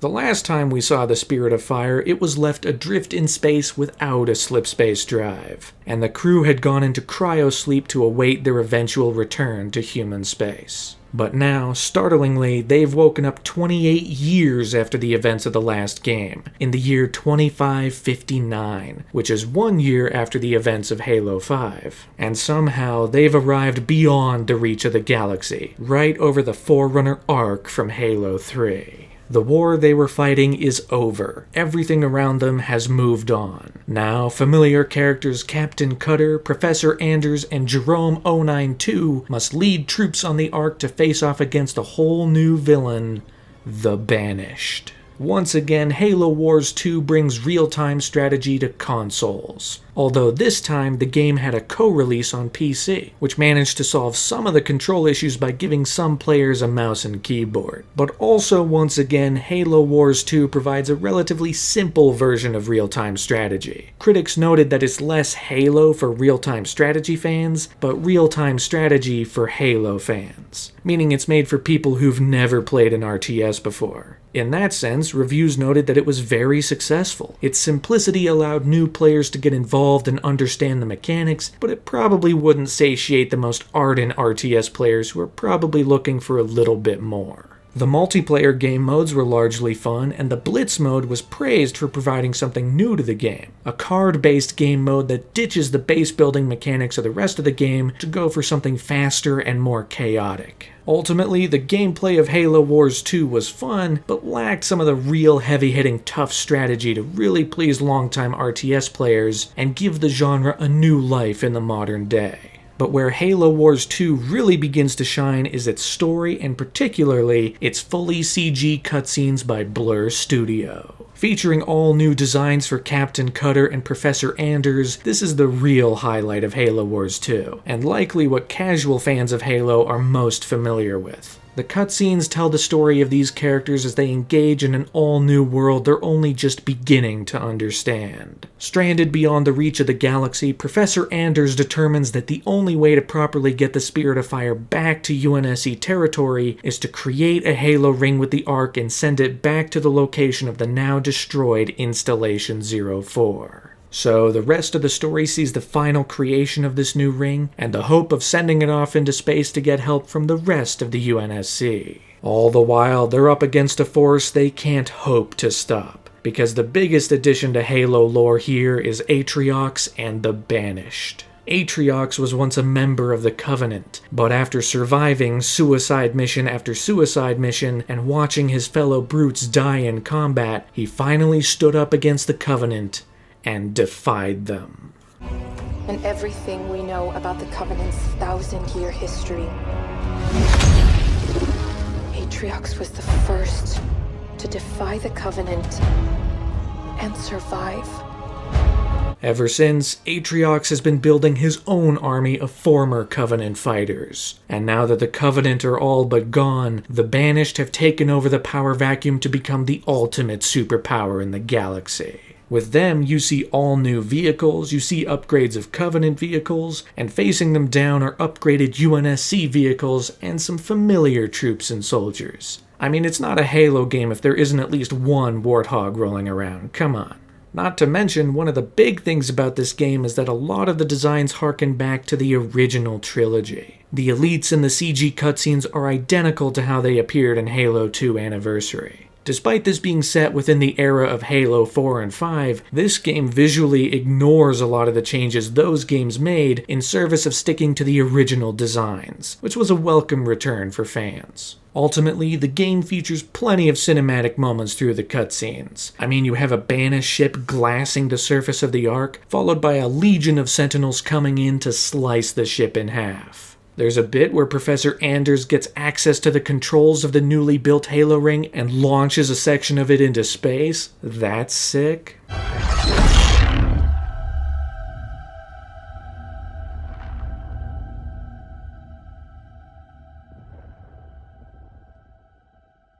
With Blur Studios' resume on Halo games, what with the first Halo Wars cutscenes, the remastered cutscenes of Halo 2 Anniversary, and now this, I'm sure a lot of people would say they'd want a full animated movie or series with them behind it. I mean, they really do capture the Halo universe in a visually spectacular way. Ultimately, though, the Spirit of Fire's plans to send a signal back to the UNSC doesn't go off without a hitch. The new Halo ring does get sent through Slipspace, but it leaves the Spirit of Fire behind, only taking Professor Anders to presumably the location of Installation 04, but these things might have a mind of their own, so who knows where it went. Which means the Spirit of Fire has been left behind to continue the fight with the Banished on the Ark. But while Professor Anders might have escaped the Banished and might be close to sending a signal to the UNSC, she's not out of the woods just yet.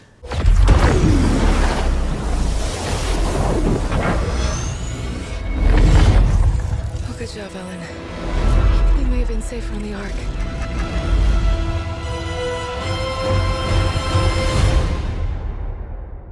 And that right there is the end of Halo Wars 2. Overall, the story of this game, while not extraordinary, was a nice change of pace from recent Halo stories. Featuring characters we haven't seen for a while, some new fun additions like the AI Isabel, and some familiar ideas and concepts to tie it all into the larger universe. But even though the main campaign for Halo Wars 2 had come to an end, there was more down the line for the game. Throughout the rest of 2017, the game got two big expansions for the story. The first, Operation Spearbreaker, followed a team of ODSTs on their adventures across the Ark. And the second, Awakening the Nightmare, was fairly exciting for longtime Halo fans, because this one saw the return of the destroyed Covenant City High Charity, still crashed on the Ark's surface. And despite the best efforts of Master Chief during the original Halo trilogy, the city is still infested with the Flood.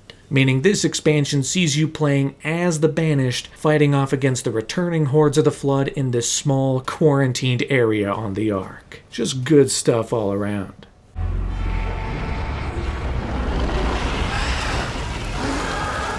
Reviews from critics and fans for Halo Wars 2 and its expansions were fairly positive. It might not have been overwhelmingly glowing, but people had a good time. And thanks to the cutscenes, the story, and some of the fun gameplay, it managed to be a worthy successor to the original and a worthy addition to the ongoing Halo universe. If for nothing else, it was good to have a Halo game without the larger baggage of the ongoing mainline story, both considering the tenuous spot that it was in, and the fact that fans wouldn't return to the mainline story for some time. Despite the fact that 2 years had already gone by since the release of Halo 5, very little of note was revealed regarding Halo 6. 343 confirmed that the game would have no presence at that summer's E3, but it also probably wouldn't be revealed for quite some time after that. Clearly, things were changing in a big way behind the scenes to accommodate Halo 5's mixed to negative reception. Some of that was confirmed, with 343 outwardly stating that the next Halo game would solely focus on Master Chief. There wouldn't be a second playable protagonist. The whole thing would entirely revolve around the original Super Soldier fans love playing so much. But unbeknownst to fans on the outside, 343 was internally attempting something quite ambitious for the next Halo game. Thanks to the success of Breath of the Wild, the latest Legend of Zelda game, 343 was inspired to make Halo 6 an open-world experience. You would follow a linear campaign, but through a large, wide-open map that'd connect every story beat. 343's ambition was unbeatable, and while still in secret, they were hoping that what they had in the works would be able to please fans and redeem the perceived failings of Halo 5.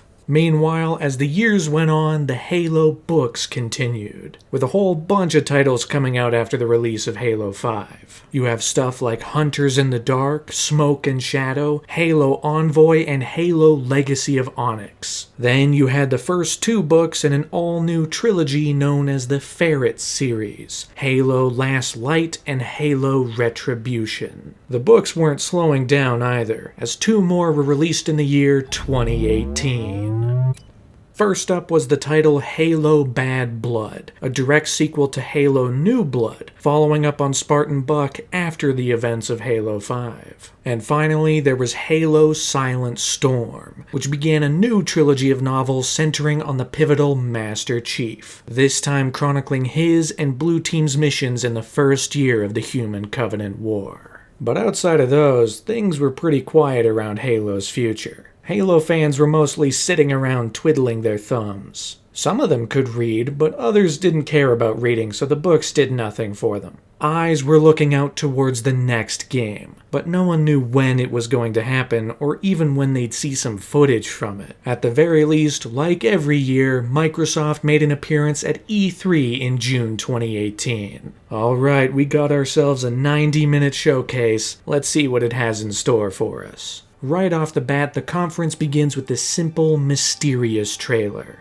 A trailer that spends all of its time building up some kind of ethereal atmosphere. We see forests, mountains, we see deer and rhinos, but not actual deer and rhinos. They're slightly alien in appearance. Things soon shift to revealing engravings within caves, strange circular stone structures on the surface. We see military tents and crashed aircraft. We see a strange machine underwater. And finally, we see a stranded group of soldiers trying to send out a signal for help. The question is, help from who?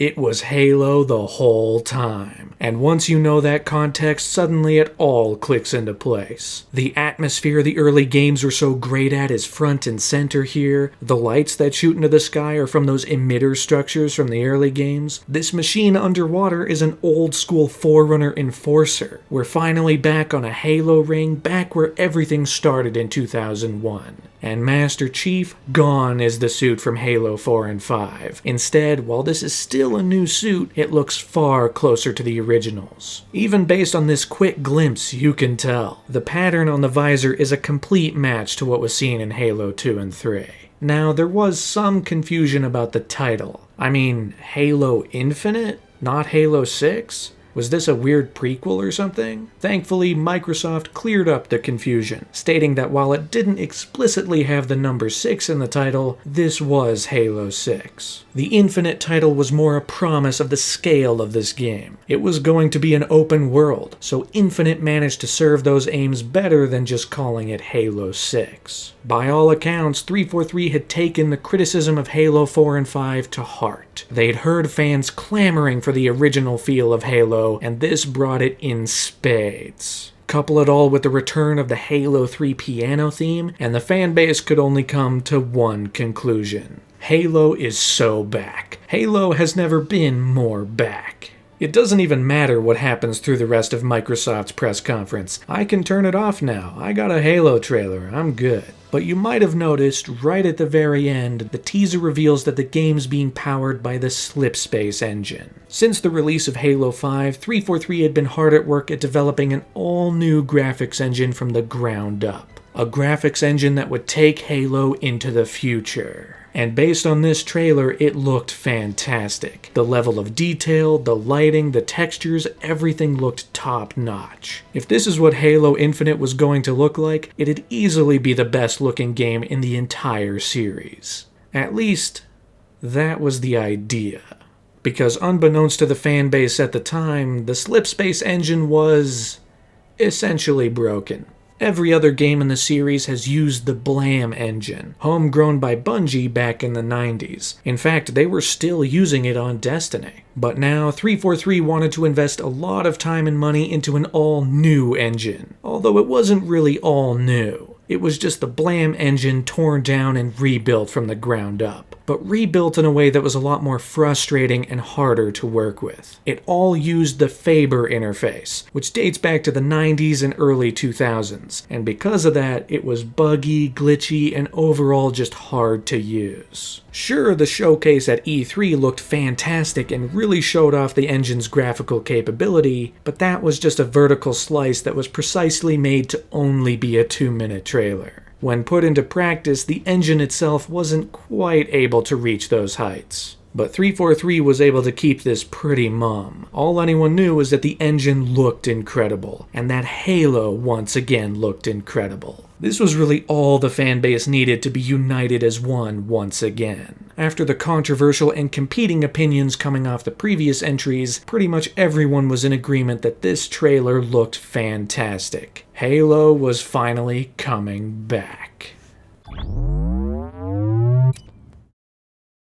Not much was heard about Halo Infinite for about a year after its reveal. It was simply a big title announcement, letting everyone know the game was being worked on, but there was still a long road ahead on the development side of things. But things began to open up once again once E3 came around in June 2019. But while fans were hoping and expecting something new from Halo, they got a taste of a little bit more. Because while Phil Spencer was on stage towards the end of Microsoft's press conference, he officially revealed for the first time that Microsoft was working on a new Xbox console. It was only revealed under the codename Project Scarlet, but it confirmed that the Xbox was going to go next gen. In the holiday of 2020, the lifespan of the Xbox One would come to a close, and a new console would take over. But that's not all fans could get excited about, because Phil Spencer revealed that Halo Infinite would also be released in holiday 2020. Meaning for the first time since the original game came out in 2001, Halo was going to be an Xbox launch title. You can't have Xbox without Halo. The two are symbiotically linked. The killer app just keeps on killing. And finally, right at the very end of Microsoft's press conference, after Project Scarlet was revealed and the release window for Halo Infinite was announced, they finally pulled back the curtain and gave fans plenty of new footage to chew on. 343 and Microsoft ended the conference with a 5-minute cinematic from Halo Infinite itself. Across one long, unbroken shot, we follow this unnamed Pelican pilot. He's been stranded inside this broken Pelican for months, power's begun to run out, he's even grown a full head of facial hair. But his isolation isn't gonna last much longer, because eventually a signal comes through. And if you can believe it, it's a friendly signal. This is UNSC Pelican Echo 216. Can you hear me? This is UNS...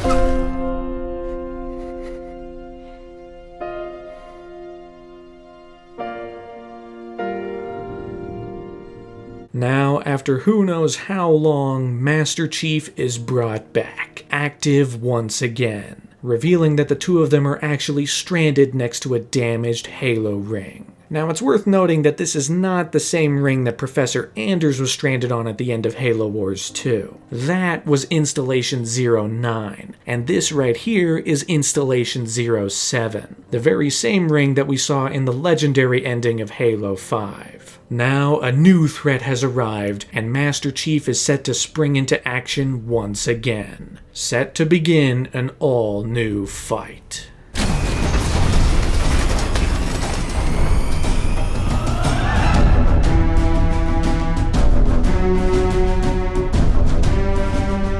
These 5 minutes, while they didn't feature any gameplay, revealed everything a Halo fan wanted to see. They revealed the full, complete look at Master Chief's new armor, and while it might look a little plasticky right now, it looks incredibly similar to the Halo 2 and 3 armor, just with a bit of added beef. Not to mention, for a brief moment, you can hear the overshield recharge sound, and it's just like it was in all of the Bungie games.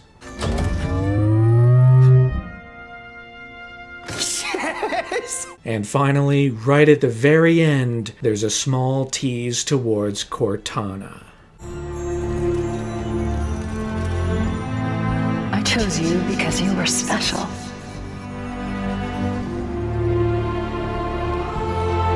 I knew we would be perfect together. And I was right. It's still unclear how exactly Halo Infinite was going to follow up on Cortana's story in Halo 5, but it was at least going to have some impact on the new game's story, be it a complete reversal or genuine follow-up to what Halo 5 was setting up. Overall, this cinematic trailer got fans even more excited for Halo Infinite. The fan base was brought together ready to head into the future. Unfortunately, things were not sunshine and rainbows behind the scenes, and some of this started to come to light. Not long after the E3 showcase, in August of 2019, Halo Infinite's creative director Tim Longo, who was also the creative director on Halo 5, left the project. Longtime 343 employee Chris Lee would take over to oversee the game. Meanwhile, Mary Olsen would take over as a lead producer on the game for about 2 months until she too left in October 2019. Shakeups like this aren't unprecedented, but it did get some of the fan base to raise their eyebrows. What's going on over there at 343?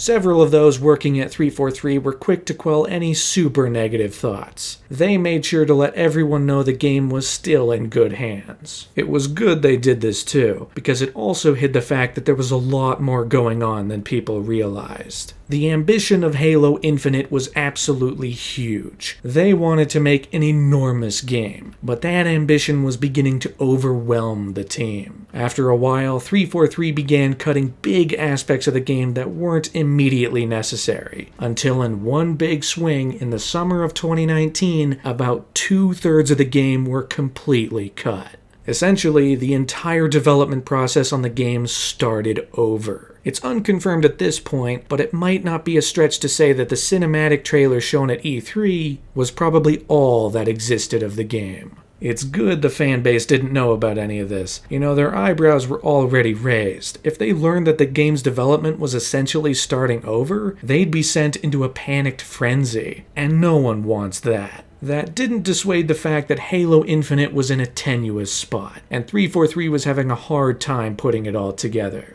At the very least, there were more promotional efforts for fans to chew on. For one thing, during a surprise appearance at the Game Awards in December 2019, Microsoft officially unveiled their next-gen console, the Xbox Series X. Still set for the holiday season of 2020 and still set to feature Halo Infinite as a launch title. But while Microsoft was putting a lot of eggs into their next console, it wasn't where all of their focus was anymore. For the last little while, Microsoft had been growing less and less interested in the console exclusivity race. Having games exclusive to your console was a huge part of the competition a few years ago, but it's not as big a deal anymore. So, Microsoft were playing around with releasing games both on Xbox and on PC.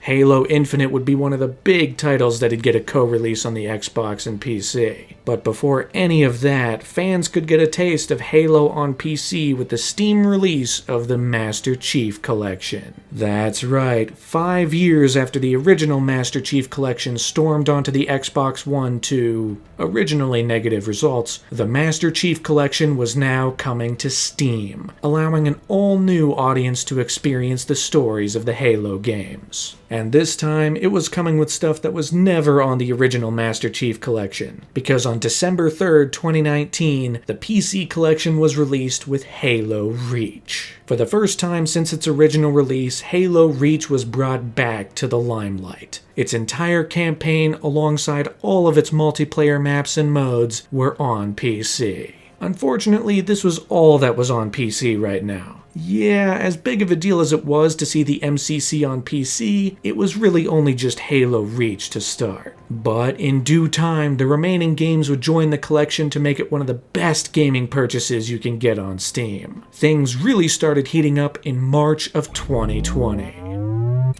where the second game was added to the collection, Halo Combat Evolved. The original game might have been released on PC and Mac back in 2003, but now it was available to everyone with online matchmaking and the Anniversary Edition. In May of 2020, Halo 2 made its way to the collection, including the campaign, both original and Anniversary Edition, as well as the original and remastered multiplayer maps. Halo 3 followed shortly after that in July 2020. 2020, meaning that for the very first time, the original Halo trilogy was on PC. Halo 3 was never released on PC. It was exclusively an Xbox 360 title, but now it was available to play for a whole bevy of new fans. And all of this was especially great because everyone was locked inside for a while. You know, there was a big old pandemic that kinda sorta shut down the entire planet, which meant there was no better time than now to revisit Halo and relive past memories all over again. But the past of Halo wasn't all fans could get excited about, because the future was also looking pretty good.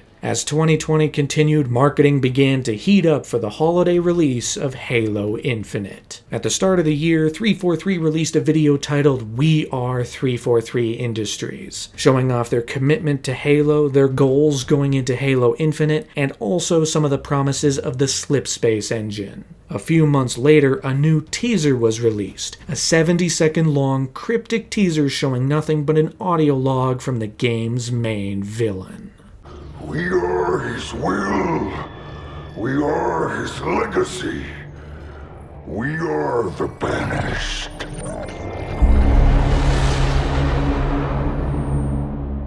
Confirming what many fans had suspected, Halo Infinite was going to see the Master Chief take on the Banished. That's right, the same villainous force from Halo Wars 2 was going to come back, and it was time for Master Chief to face them down. This also led to the eventual promise that Halo Infinite would be more than just a simple video game. It'd be the baseboard for the entire franchise for the next 10 years. Like a lot of other games in the industry, Microsoft and 343 were planning for Halo Infinite to be something of a live service game. It'd get continuous updates and expansions that'd keep it flowing for a decade. They promised that this would be the definitive Halo title for the foreseeable future, which all led to E3 2020. Well, it wasn't actually E3 since that was cancelled due to the pandemic. Instead, Microsoft held what they called the Xbox Games Showcase, an online press conference that served the same purpose as their press conference during E3. And the whole thing kicked off with the biggest showcase yet for Halo Infinite. First up, the showcase opened with a fully CGI trailer set inside of an orbital station. A station working hard to construct the all-new Mjolnir armor that Master Chief would don in the game. Narrated by Dr. Catherine Halsey, this trailer is great. It has fantastic visuals, incredible animation, and a strong message of hope. The Mjolnir armor is the toughest thing around, but what it really needs is someone to wear it. It all means nothing until you step inside.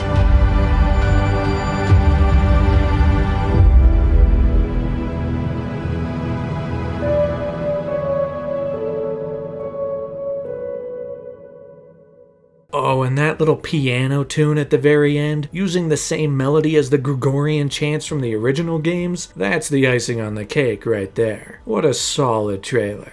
But that was only the beginning, because it was immediately followed up by 343's biggest reveal for the game yet. Because after 2 years since the game was announced, they finally pulled back the curtain and revealed the very first look at Halo Infinite gameplay. Across 8 minutes, we see the Master Chief take a stand against the Banished, fighting, well, the same enemies as always, but they look a lot closer in appearance to everything in the first 3 games. The elites are no longer bulky and muscular, they're back to their slender forms from the original trilogy. The grunts look like grunts, and for the first time since Halo Reach, the brutes are back in a first-person Halo game. They're even joined by this game's new villain, Escharum, taking over from Atriox as the leader of the Banished. Added onto that, you see some Warthog gameplay, some showcases of the new weapons, and the premier new ability for the game, the Grapple Shot.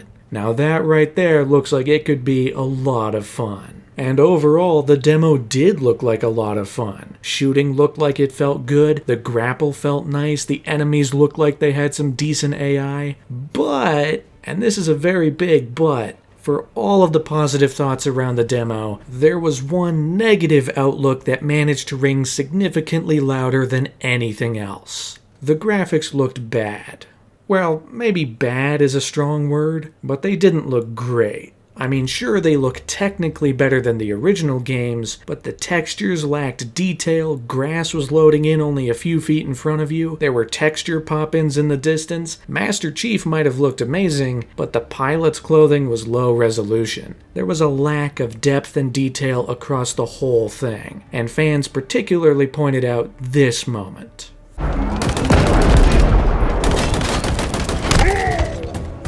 If you pause it right there, right as that brute is getting its face punched in, you can see just a complete deadpan expression. There is no life in that dude's eyes. Free him. Free him from his torment.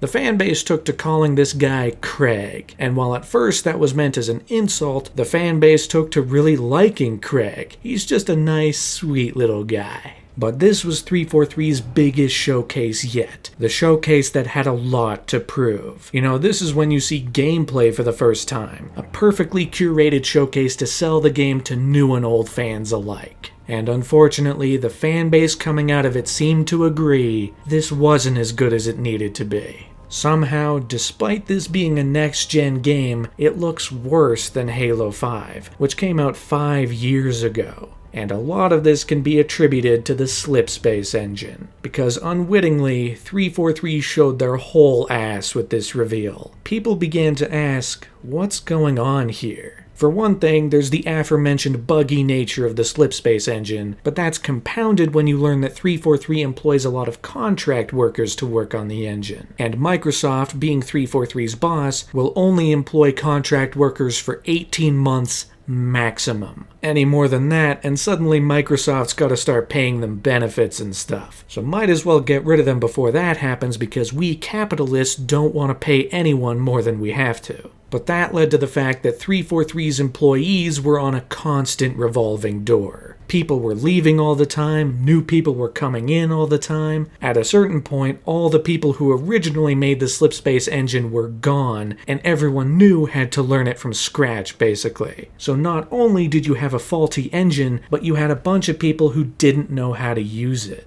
Not to mention the internal strife on the management side of 343. With so many people working on the game at once and so many voices pulling things in different directions, there were about 4 or 5 games being made at once. So many of the teams weren't unified. And then there's the fact that everyone's suddenly working from home now? I mean, it's hardly a good system to make a game under, especially not one with a fanbase as scrutinous as Halo's. The gameplay reveal essentially showed off that 343's new engine wasn't ready, and that whatever they were doing behind the scenes wasn't working. The question inevitably began to be raised, will Halo Infinite be able to make its holiday 2020 debut? The answer, most assuredly, was no. Not even a month after the gameplay reveal, Microsoft announced that Halo Infinite would be delayed an entire year. Instead of being an Xbox Series X launch title, Halo Infinite would debut in the holiday season of 2021, an extra year to bring the game to completion. And this decision was helped along by one man in particular, none other than Joseph Staten. That's right, formerly Bungie's cinematic director in charge of writing for Halo CE, Halo 2, Halo 3 and Halo 3 ODST, Joseph Staten was brought back into the fold as a new creative lead for Halo Infinite. For the first time in a decade, Joseph Staten was back working on a Halo game. The fanbase rejoiced from this news. For the first time since 343 took over, one of the biggest voices of the Bungie era was back to help shepherd the franchise forward. With his guidance, Halo Infinite would be steered back on track to make its release at the end of 2021. This did cause another internal shakeup, as Chris Lee ultimately left the project not long after. But he assured the fanbase that the game was in good hands and that the delay could only mean good things for the final result. At the same time, across the summer of 2020, 3 original tracks were released for Halo Infinite's soundtrack. Music has always been incredibly important to Halo, and while the soundtracks for Halo 4 and 5 still had their moments, they didn't sound all that Halo. Maybe this time, with all the design changes and further loyalty to how the brand first started, the music could follow suit. The first track, Set a Fire in Your Heart, was composed by Gareth Coker, a darker, more brutish sound, obviously marking some motifs for the Banished. It was also featured in the gameplay demo during Escherum's final speech. The second track, Reverie, was composed by Curtis Schweitzer, this time going far more ethereal and mysterious. We're back on a Halo ring, and that trademarked atmosphere is all over this music. And finally, Joel Korolitz came in with the third track, Through the Trees. Wait, you don't think? That name bears a striking resemblance to A Walk in the Woods. You don't think they didn't? Did they?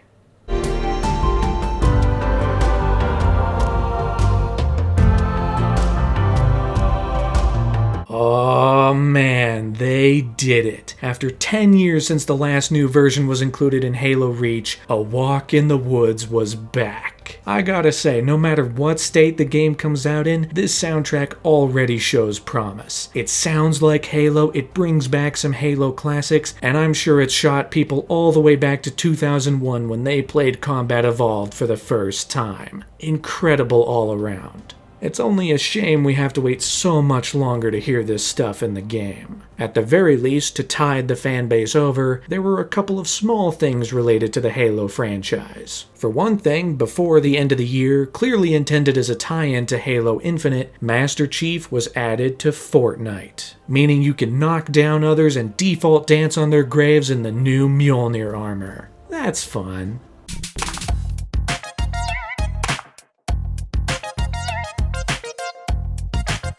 And on top of that, the Master Chief Collection was still getting additions in the final months of 2020. In September of 2020, Halo 3 ODST made its way into the collection, also bringing with it its trademarked firefight mode. And not long after, in November 2020, Halo 4 made its way onto the collection. The whole set was complete. Every campaign, every difficulty, every skull, every multiplayer map, all in one package. Weirdly enough though, Halo 5 is nowhere to be found on PC. I mean, for one thing, it uses a different graphics engine than the collection, which makes it impossible to be added through that, but there's also no intention to release Halo 5 as its own game on Steam. So I guess PC players just have a big old gap in the Halo timeline that might never be filled.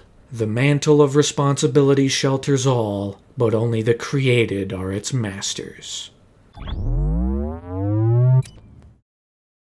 As 2021 got underway, not much was heard about Halo Infinite. All fans could assume was that 343 was working hard on it behind the scenes to get it out now that they had an extra year. But eventually, as the new December 2021 release date loomed closer and closer, marketing once again began to heat up for the next installment in Master Chief's story. This year, E3 was actually truly held. While it wasn't held at a convention center, it did bring together a bunch of gaming studios over one weekend to announce a bunch of cool stuff online. And of course, during Microsoft's showcase, Halo Infinite got some time to shine. Bonnie Ross and Joseph Staten took to the stage to tease what the team had been working on. And already it looks better. While it might not have the same spit and polish as Halo 5 did, it's much farther than the original gameplay reveal, proving that the year-long delay was nothing but beneficial to the team at 343. The showcase teased the larger-than-ever landscape that players could run around in during the campaign, and gave a fairly big insight into the story, because it reveals that Master Chief is going to be joined by an all-new AI. While still voiced by Jen Taylor, this AI would not be Cortana. Instead, it'd tie into a mystery regarding Cortana, all as a follow-up to Halo 5's cliffhanger ending. There's something else. On successful deployment, my deletion routine was supposed to complete. Still here. Good. Good. Something stopped your deletion. We need to find out why. But this wasn't the mission. The missions changed. They always do. And of course, the showcase revealed the first good look at Halo Infinite's multiplayer, which was confirmed to be completely free to play for everyone at launch. While the campaign would still cost money, anyone with an Xbox or Steam would be able to jump into matchmaking for no additional cost. And that's sick. Eventually, the release date of Halo Infinite was confirmed to be December 8th, 2021. Only a few more months to go, and the return of Halo will finally be on store shelves. After this, in the lead up to the game's release, marketing began to heat up exponentially in the final months. You had some conventional marketing like the PC overview, which displayed 343's efforts to make Halo Infinite worthwhile on PC. You know, it's not just a one-to-one port of the game. Instead, it has new features and settings that you'd only get on PC, allowing PC players the freedom of choice that console players don't necessarily need. Then you had a campaign overview. Narrated by Jen Taylor, this showcased everything the campaign promised to have, from weapons, enemies, and even some details on the story, like how the new AI is codenamed The Weapon, and was specifically built to destroy the rogue Cortana. At the same time, it showed off that thanks to the gameplay advancements and new abilities, you could do absolutely insane things on every front. Halo Infinite allows us all to become Master Chief, doing what Spartans do best, defying the odds to take down the banished, piece by piece.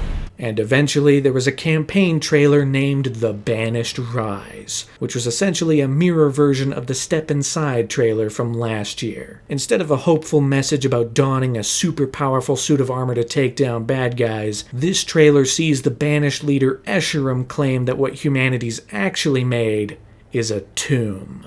Really showing off the might and grit of the Banished here. Beyond that, however, as is trademarked for Halo at this point, there was also some unconventional marketing for Halo Infinite. On one hand, you had the UNSC Archives, 3 live-action shorts telling the story of separate people within the UNSC across the decades of the Human Covenant War. And they all deal with some heavy stuff. The first sees a soldier telling his friend's parents that their son died during battle. The second tells the long and arduous story of the creation of the grapple shot. And the third sees a mining team get trapped underground while excavating materials for new Mjolnir armor, detailing their harrowing last moments. All of which were part of the Become campaign, which wound up proving to be a distant cousin of the Believe campaign for Halo 3. And it all capped off with one final live-action trailer, showing off the evolution of humanity, the evolution of war and strife, and how it's all led to the Master Chief and his current struggle to fight the Banished. At the same time, right before the launch of the full game, 343 released a 6-episode audio series on Spotify, centering around an Oni agent trying to get important information to the Master Chief, but her memory keeps resetting after 7 hours.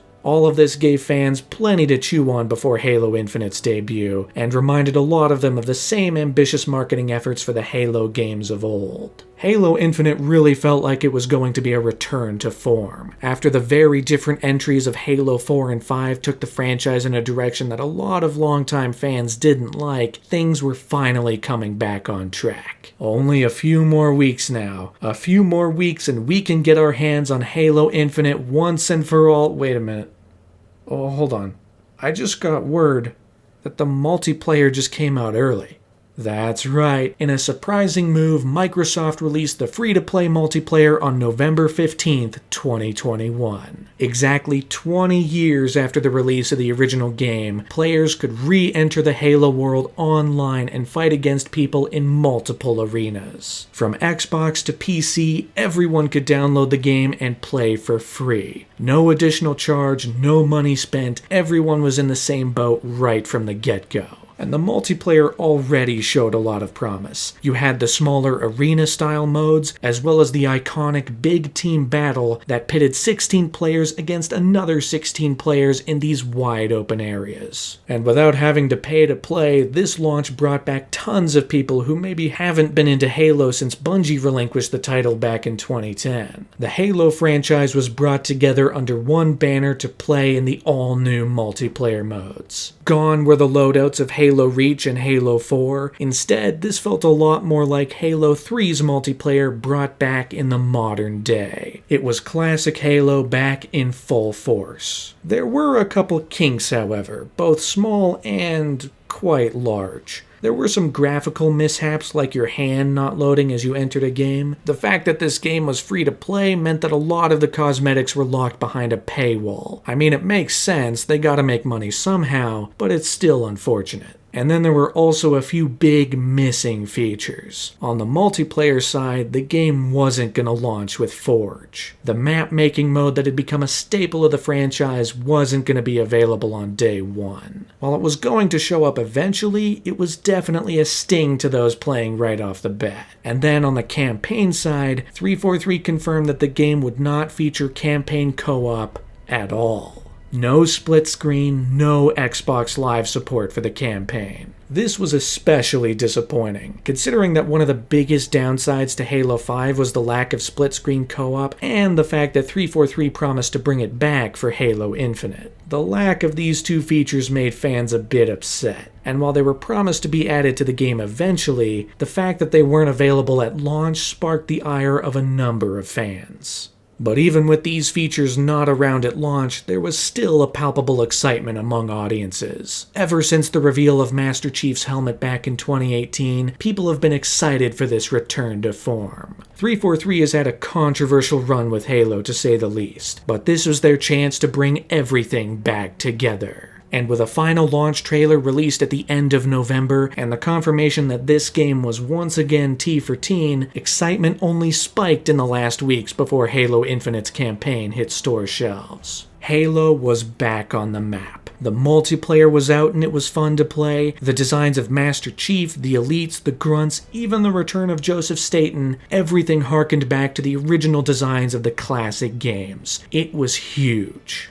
And like all of the previous games, this one also came in multiple different forms. You could buy the game normally, of course, but you also had the Collector's Edition, featuring some great props and little insights, as well as a limited edition Xbox Series X styled for the game, with its own controller to celebrate 20 years of the Xbox and Halo. And after 6 years since Halo 5 stormed onto the market with mixed reviews, it was time for a redemption story. The clock had turned to December 8th, 2021. So pop that disc into your Xbox Series X or open up Steam, because it's high time we went into the infinite.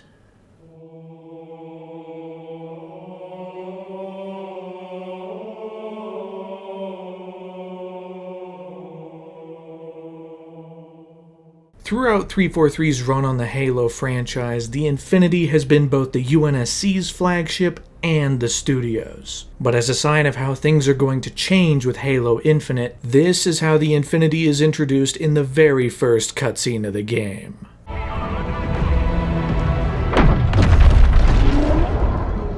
Yeah, the whole thing gets diced up by the Banished. It's a massacre. Banished ships are taking them out, even Atriox is on board, absolutely decimating Master Chief, despite his best efforts. It's a startling way to open the game, seeing the powerful UNSC brought down to its knees in moments by Atriox and the Banished. Eventually, we flash to 6 months later, and a deserted UNSC pilot has finally found Master Chief adrift in space. With his activation, we discover that a lot's happened in those 6 months. The Halo ring everyone was fighting over, Installation 07, aka Zeta Halo, is damaged. Atriox is dead somehow, and Cortana's apparently been deleted, which leaves us with a mystery we have to unravel. How did all of that happen? To uncover that mystery, Master Chief must team up with some new characters to turn the tide. You of course have the pilot, who's actually not a pilot at all. He's just a civilian in the wrong place at the wrong time. He stole a Pelican when the Infinity went down and has been adrift ever since. Meaning we have essentially just a guy. A guy who's never seen battle thrust into this larger-than-life situation with the Master Chief.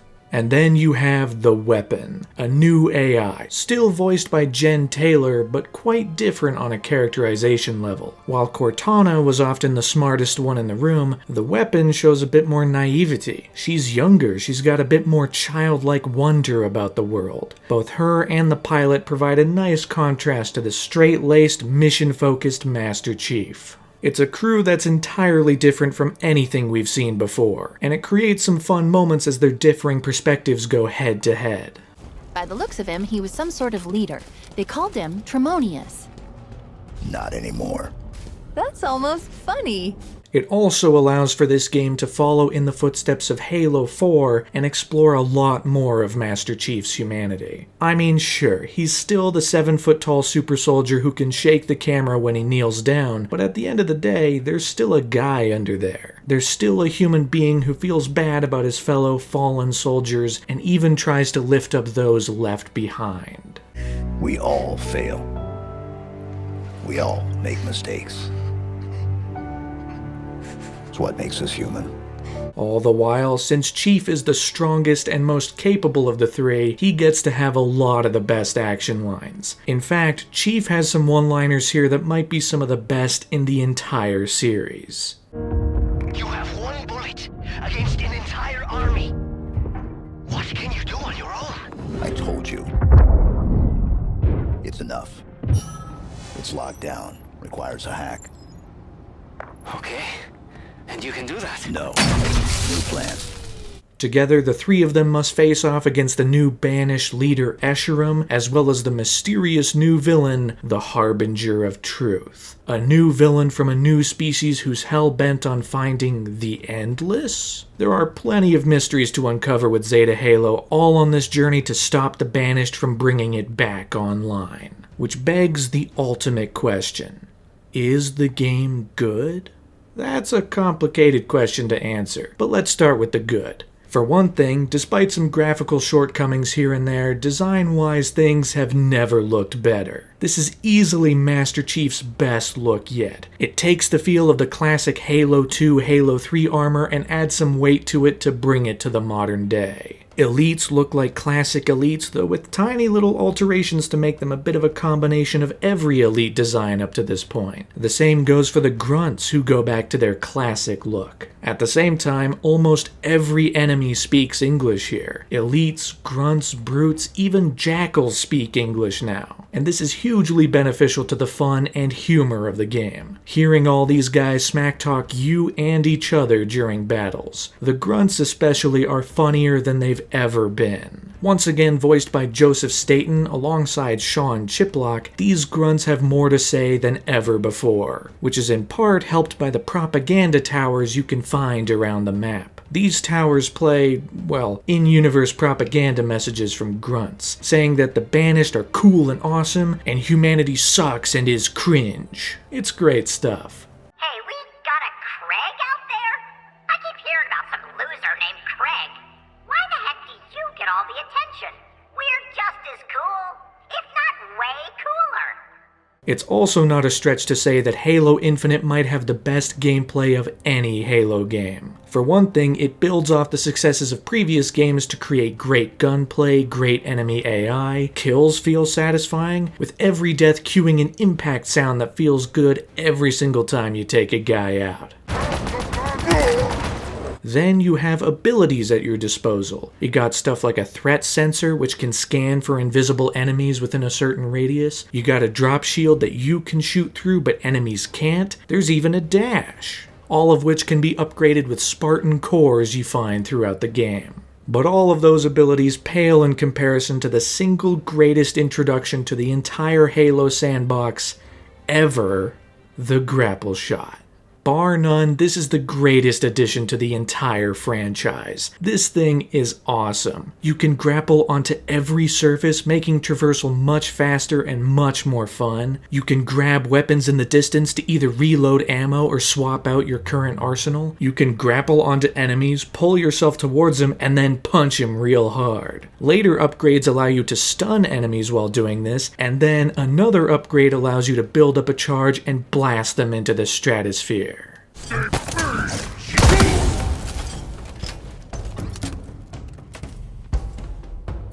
Do you want to get into that vehicle over there? No problem. Use the grapple shot. Want to steal that vehicle from an enemy? Use the grapple shot. It even works on banshees.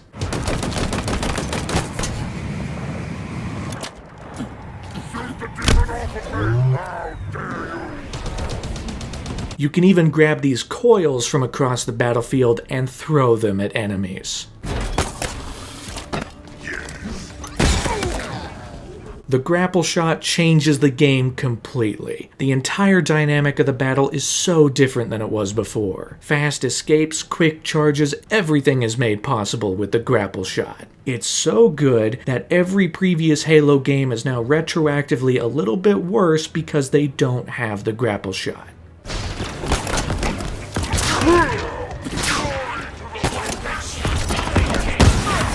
It's great that the grapple shot is good for traversal because Halo Infinite is an open world game. Instead of the linear levels that populated the previous games, everything in Halo Infinite revolves around one big map. This has a pro and some cons. For one thing, the open world is sometimes built into the more linear levels, so you can go about accomplishing tasks at your own pace. You can rush to the main objectives, or you can take detours along the way and complete some of the side tasks. And you never feel like avoiding the side tasks. Since the gameplay is so much fun, running into a side mission or objective is never a chore. It's always like, oh yeah, I'll take this out, that could be fun. But the cons are a bit more apparent, because the open world here is a little bland. At first, the whole world looks really cool. You get this big introduction to it in one of the earlier levels. Everything just opens up in this glorious showcase. It's awesome. It feels a lot like Halo CE again, where you just have this huge map to run around in. But over time, you begin to realize that there isn't a whole lot of variety visually. Every area is green with some trees. It doesn't matter where you are on the map, that's what the whole thing looks like. Compare it to previous games where you'd have a beach/island level, you'd have a level on a desert plateau, you'd have a level in a snowy mountain area, you might have a level in a Covenant ship, you might also have a level in a nice wintry tundra that was also on fire. Here, you don't get that. It also doesn't help that despite how fun the gameplay is and how enjoyable the side tasks might be, they're all mostly the same. If you've done one, you've done them all. You got a forward operating base you want to take back? Take out some guys and reclaim the base. There's a group of soldiers locked up? Free them and kill some guys. There's a mini-boss here? Well, they themselves are a bit more interesting, and they even drop a special gun, but other than that, it's just about taking out a bunch of guys. The most interesting task you can complete in the open world is the large banished bases that populate the map. The objectives are often a little more varied, the areas are huge, there are lots of enemies, you can traverse it any way you want. Want to go in on foot? Great. Want to tackle it from above? Awesome. Want to drive in with a tank? Go for it.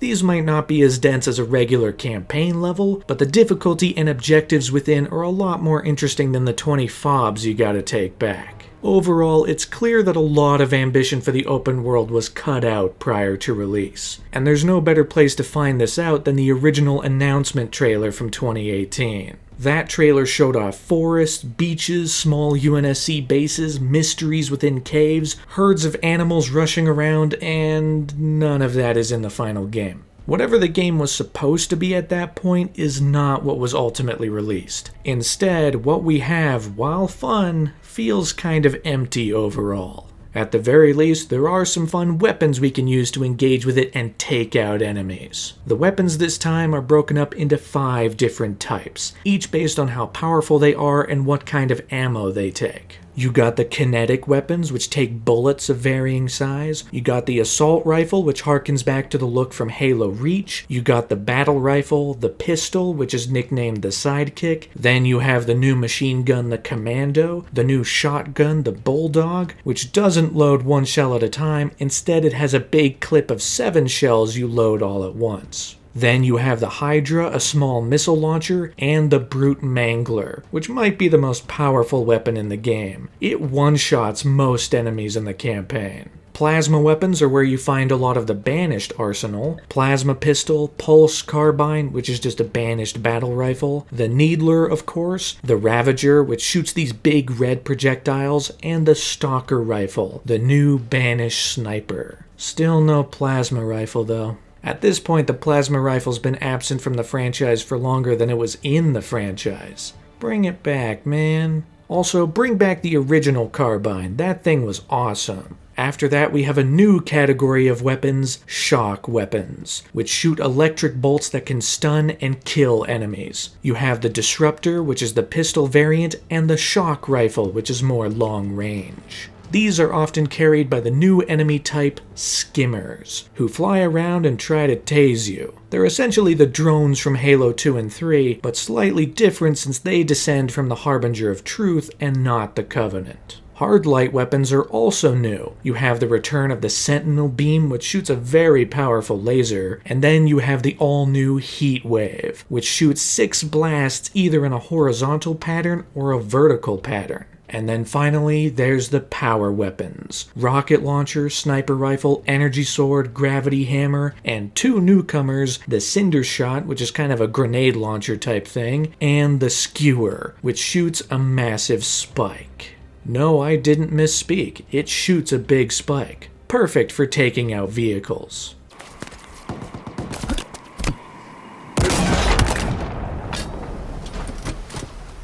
It's worth knowing that these weapons are separated into classes because that'll help you with ammo. While the weapons are once again laid out onto the battlefield like they have been in every other game, you'll also find these ammo boxes that refill ammo for each individual class. So be sure to know what kind of guns you have when you come across these things. Now, it wouldn't be Halo without vehicles, and thanks to the open world, you can call upon vehicles at any time from any claimed fob. You got the Mongoose, you got the Warthog, the Ghost, the Banshee, then you got the tanks, the Scorpion, and the Wraith, which change the tide of battle once you take hold. And finally, given that the Brutes are back, the Brute Chopper also makes a return, and that's great.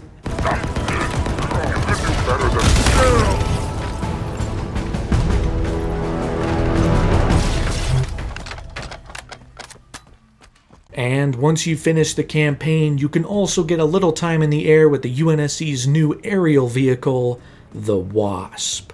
Guns, missiles, great traversal. It feels like the Hornet from all the way back in Halo 3 has been brought back, which is always nice to see. Which brings us to the centerpiece, the campaign itself, which is told ever so slightly differently than previous games. Some of the previous games, especially under 343's belt like Halo 4, featured cutscenes with a lot of cuts. There were lots of different shots, obviously replicating the fast cutting of Hollywood blockbusters.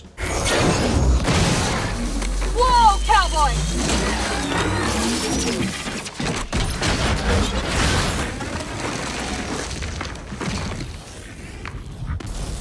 But here, every cutscene is in one shot. In fact, the whole game is essentially one shot. Whenever a cutscene starts, the camera moves out of Master Chief's helmet, floats around for a bit, then comes back when it's time for gameplay. All of which lends to some of the big action moments like the final cutscene at the end of the level, The Spire, which sees Master Chief attempt a daring escape.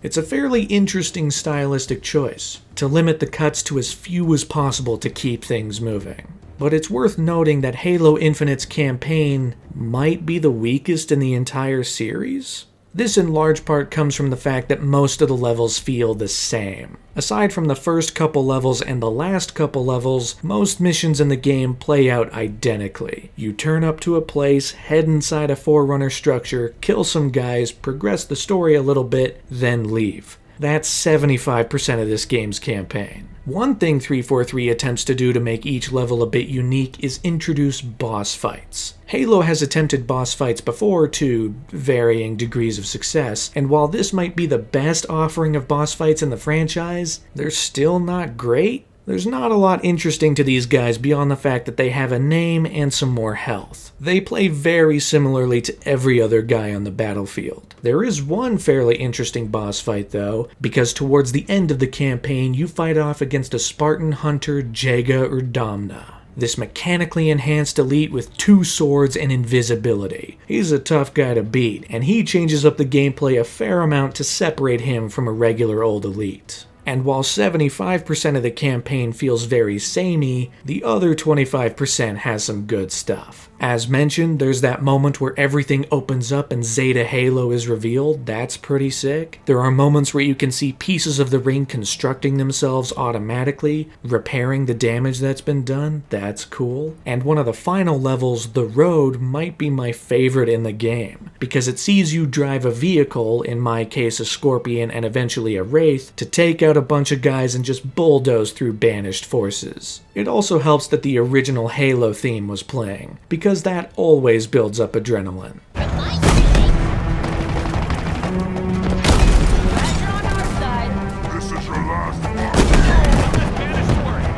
But despite that, there's one big area where the campaign kinda falls short, and that's the story. Now, it's worth noting that it falls short in a different way than Halo 5 did. Halo 5 is overloaded with too much stuff, ultimately. You have Locke's story, you have Chief's story, Cortana's story with the Guardians is also happening, and there's a Sangheili civil war you get involved in. There's arguably too much story to Halo 5, but conversely, Halo Infinite doesn't have enough story, and this is probably a result of the game's troubled development. We know that about 2/3 of the game were cut out in 2019, so the version that ultimately released was really only in development for 2 years, despite the fact that 6 years had passed since Halo 5. Not to mention the addition of Joseph Staten a little over a year before release. Who knows what kind of an impact that had. All this is to say, I don't think I'd be surprised if I learned that the story of this game was written very, very quickly, because a lot of it feels a little undercooked. For one thing, there are still some accessibility issues with the story. If you've never played Halo Wars 2, you have no idea who the Banished are and why they're important. If you've never played Halo 5, you don't understand Cortana's role in this whole thing. Despite the fact that Infinite was promised as a spiritual reboot, it still builds off the ground set up before. Despite the name, this is, for all intents and purposes, Halo 6. The story here feels a little incomplete, because it spends a lot of its time cryptically teasing stuff that doesn't actually happen within the game itself. There are mysteries around Zeta Halo. It apparently contains something worse than the Flood. Something called the Endless are going to return, but neither of these things come to fruition. It's just set up for stuff sometime down the line. Then there's the question of how does all this fit into the Banished storyline? Because Escharum is a fairly charismatic villain. He's just kind of obsessed with having his last great fight against the Master Chief. That's his whole thing. Set a fire in your heart, Spartan. Bare your fangs. Fight hard. Die well. But once you come across the big boss fight and ultimately defeat him, his impact on the story is negligible at best. But then there's the real big aspect to Halo Infinite's story, and that's the final chapter for Cortana.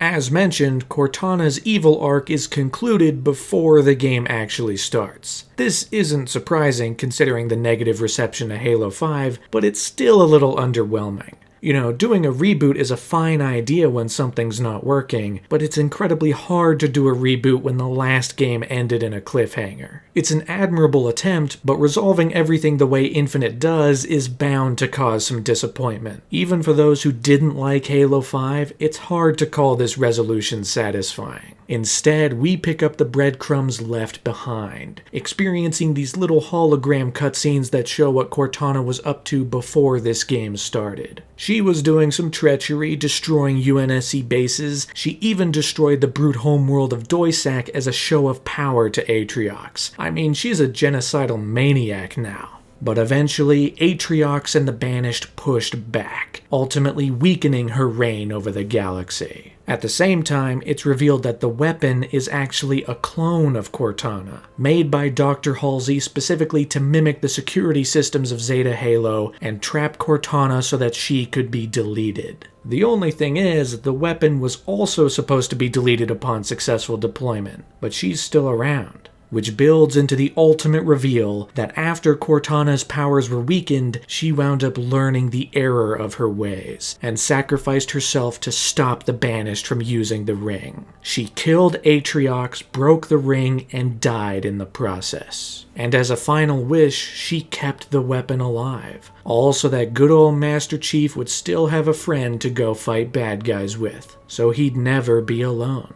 While the story is a little rushed and a little underwhelming, it does serve as a more fitting end for Cortana. At least a tiny bit of a redemption story and the closing chapter on her dynamic with Master Chief. Even if it repeats a lot of the same beats as Halo 4, it does ultimately come to a sound conclusion, and allows Master Chief and the weapon to go off and have their own journeys into the future. I chose well, Master Chief. I really did. Now, it's up to you.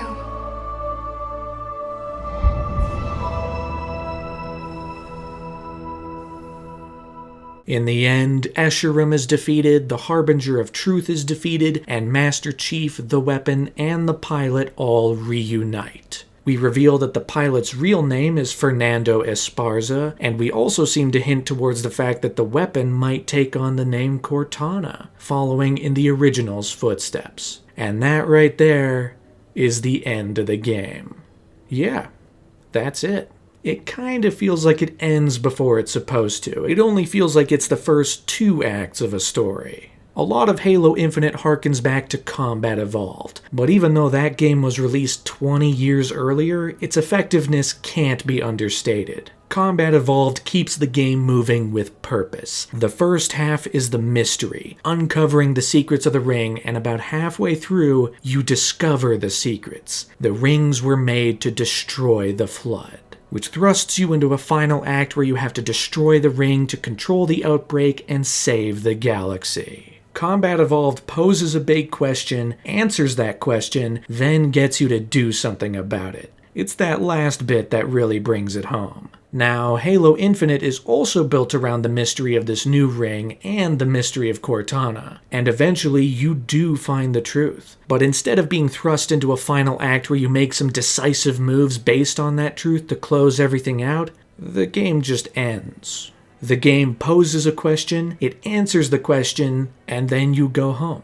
It's like if Combat Evolved ended after the Flood reveal. It feels like a bit of a cheat purely to set up an ongoing open-world live service game. Zeta Halo is going to be the basis for Halo stories for a while, so we can't do anything too severe or else we'll lose the baseboard for the next 10 years. This is also perpetuated by the post-credits scene, a scene that cryptically teases even more underneath the surface of the ring. More strange structures, more hidden mysteries. And it also reveals that Atriox isn't quite as dead as we suspected.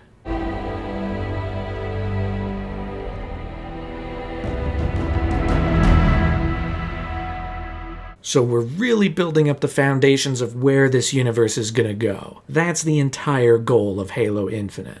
Overall, it's alright. It's not quite the groundbreaking, magnificent return to form that some people might have been hoping for, and it still doesn't quite live up to the grandeur of the original games, but it's a step up for 343. It's easily the most fun game they've made, and in large part an improvement over Halo 5. And a lot of people played it. While we don't have concrete figures, we do know that partly thanks to the free-to-play multiplayer, Halo Infinite had the most successful launch of any Halo game. By January 2022, the game had 20 million players. That's not something to sneeze at. And reviews for the most part were positive. Critical reception was on the up and up, people seemed to be enjoying the game, even the fan reception was positive. It felt like Halo had redeemed itself in some ways. but for some people it wasn't as replayable as previous entries. The lack of campaign co-op hindered the replayability, and the repetition of the levels also hindered replayability. I mean, since every level is already almost the same, it feels more tedious to go back through again and again, a problem not felt by previous Halo games. Not to mention, you couldn't replay select missions within the campaign. If you wanted to replay something, you had to go back and start a whole new campaign, which was a little frustrating. At the very least, Halo Infinite still contained a lot of the franchise's staples. Once again, you could play on 4 different difficulties: easy, normal, heroic, and legendary. And once again, upon beating the game on legendary, you get a secret ending. While visually this ending is identical to the original post-credit scene, it features some voiceover, teasing more about the endless and the secrets beneath Zeta Halo. I fear I cannot do this alone. You shall not be alone. The Criterion has given the order. Offensive bias has been deployed. And Halo Infinite once again featured skulls to modify and change up the gameplay. Most of them can be found out in the open world, where you could also find a bunch of other Easter eggs. The open world itself might be a little bland and repetitive, but there are hidden nooks and crannies here and there with some fun Easter eggs, like the fact that you can find an entire sandwich in a cave. Yeah, that's real. You can find that in the open world. It's crazy. So, in a lot of respects, Halo Infinite was a success, but it was also not quite the triumphant return that some people were hoping for. But with its launch all said and done, and the game on store shelves for all, we only have one more question to ask. What's next?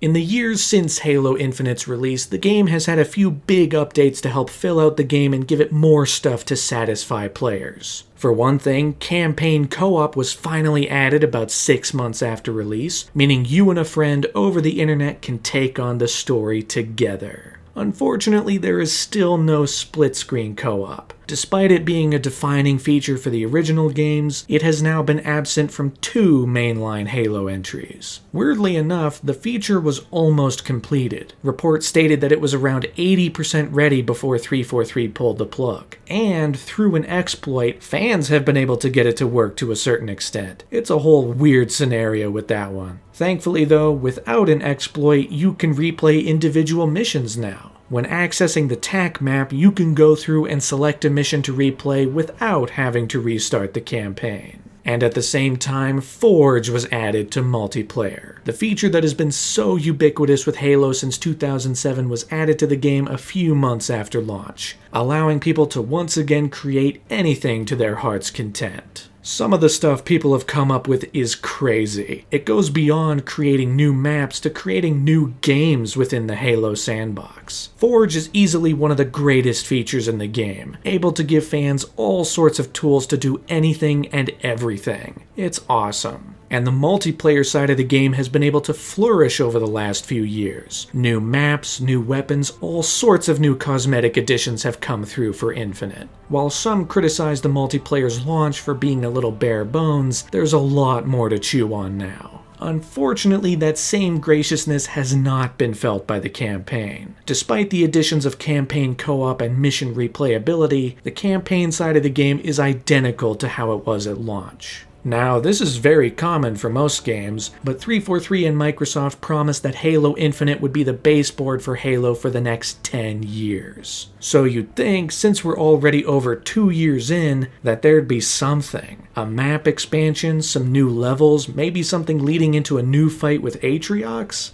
But no, the campaign has been left unaltered and unchanged since it launched in December of 2021. In fact, the people at 343 haven't even been working on the campaign. Reports have come out saying that some people within 343 have already begun work on an entirely new Halo game. Are they completely abandoning the 10-year plan they promised? That's not the only evidence to suggest they are, because over the last few years, 343's been hit with some shakeups. For one thing, in 2022, Bonnie Ross, the founder of 343 Industries, who'd been with the studio for almost 15 years, left.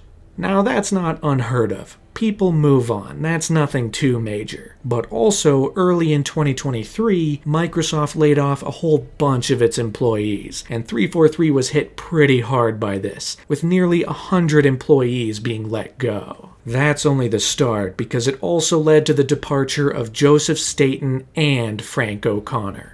Both of those were big. Frank O'Connor was the only holdout from Bungie that decided to stay with Halo, essentially being the brainchild of all of the backstory and history that's come since. But now, after 20 years with the franchise, he was stepping away. And Joseph Staten's departure wreaked havoc across the fanbase. The day he came back was a day of celebration among Halo fans. One of the original guys was coming back to save Halo and bring it back on track. But now, he's also gone, instead working on new games with Netflix, completely separating him from Microsoft as a whole. So with all of these departures, a seeming abandon for Halo Infinite's campaign, some fans have begun asking the question, is Halo dead? No, it's not. Rooster Teeth is dead, that's true, that's a real thing, bringing about the end of a very, very long era. While the writing was on the wall a little bit, it is the latest casualty of David Zaslav's conquest to ruin everything he owns. At the very least, the end of Rooster Teeth brought plenty of people together to celebrate the last 20 years of the company, watch the final season of Red vs. Blue, and hopefully see where some shows are able to survive going forward.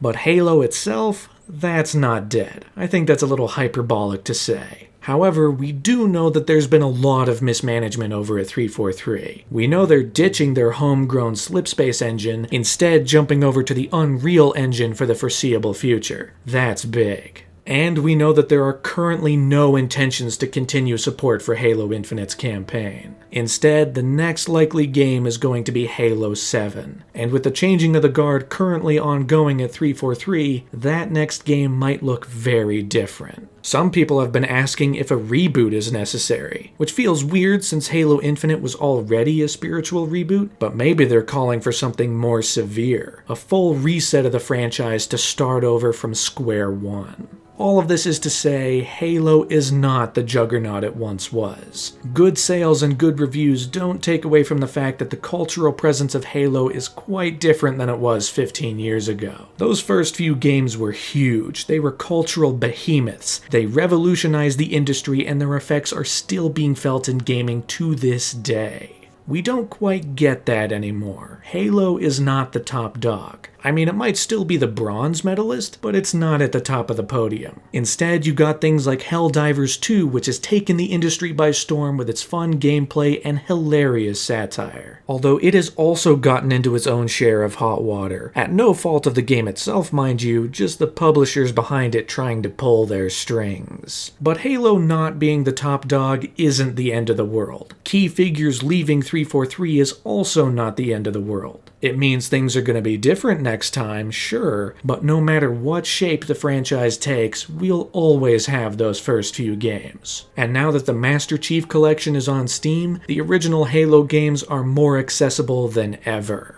The Master Chief Collection has become something of a redemption story in the last 10 years. Its launch was disastrous, but now it is the go-to location for almost every Halo game. If you want to get into the games, this is the place to go. And because of that, more and more people can get involved in the story and also enrich themselves in the huge ongoing narrative in the books. The books are so significant, in fact, that there are some who will jokingly, or even sincerely, say that Halo is a book franchise with some games attached to it. There's so much to uncover in those stories that expand on the universe in huge ways. And let's not forget, we also have the Halo TV show, a show that everyone universally loves. I don't particularly feel the need to get too deep into it, but I thought it was okay. There are a lot of changes the show makes to the games, some more severe than others. Season 1 was quite disjointed overall, but Season 2 was for the most part much better, dealing with some bigger Halo events like the fall of Reach. And given the positive critical reception, I'm sure the show's gonna continue for at least one more season. Maybe even more beyond that, who knows? Not only that, but Microsoft is holding another Xbox game showcase on June 9th, which, happens to be the day after this video's going up. It'd honestly be downright hilarious if there was a big Halo reveal the day after this goes up. That'd be so funny.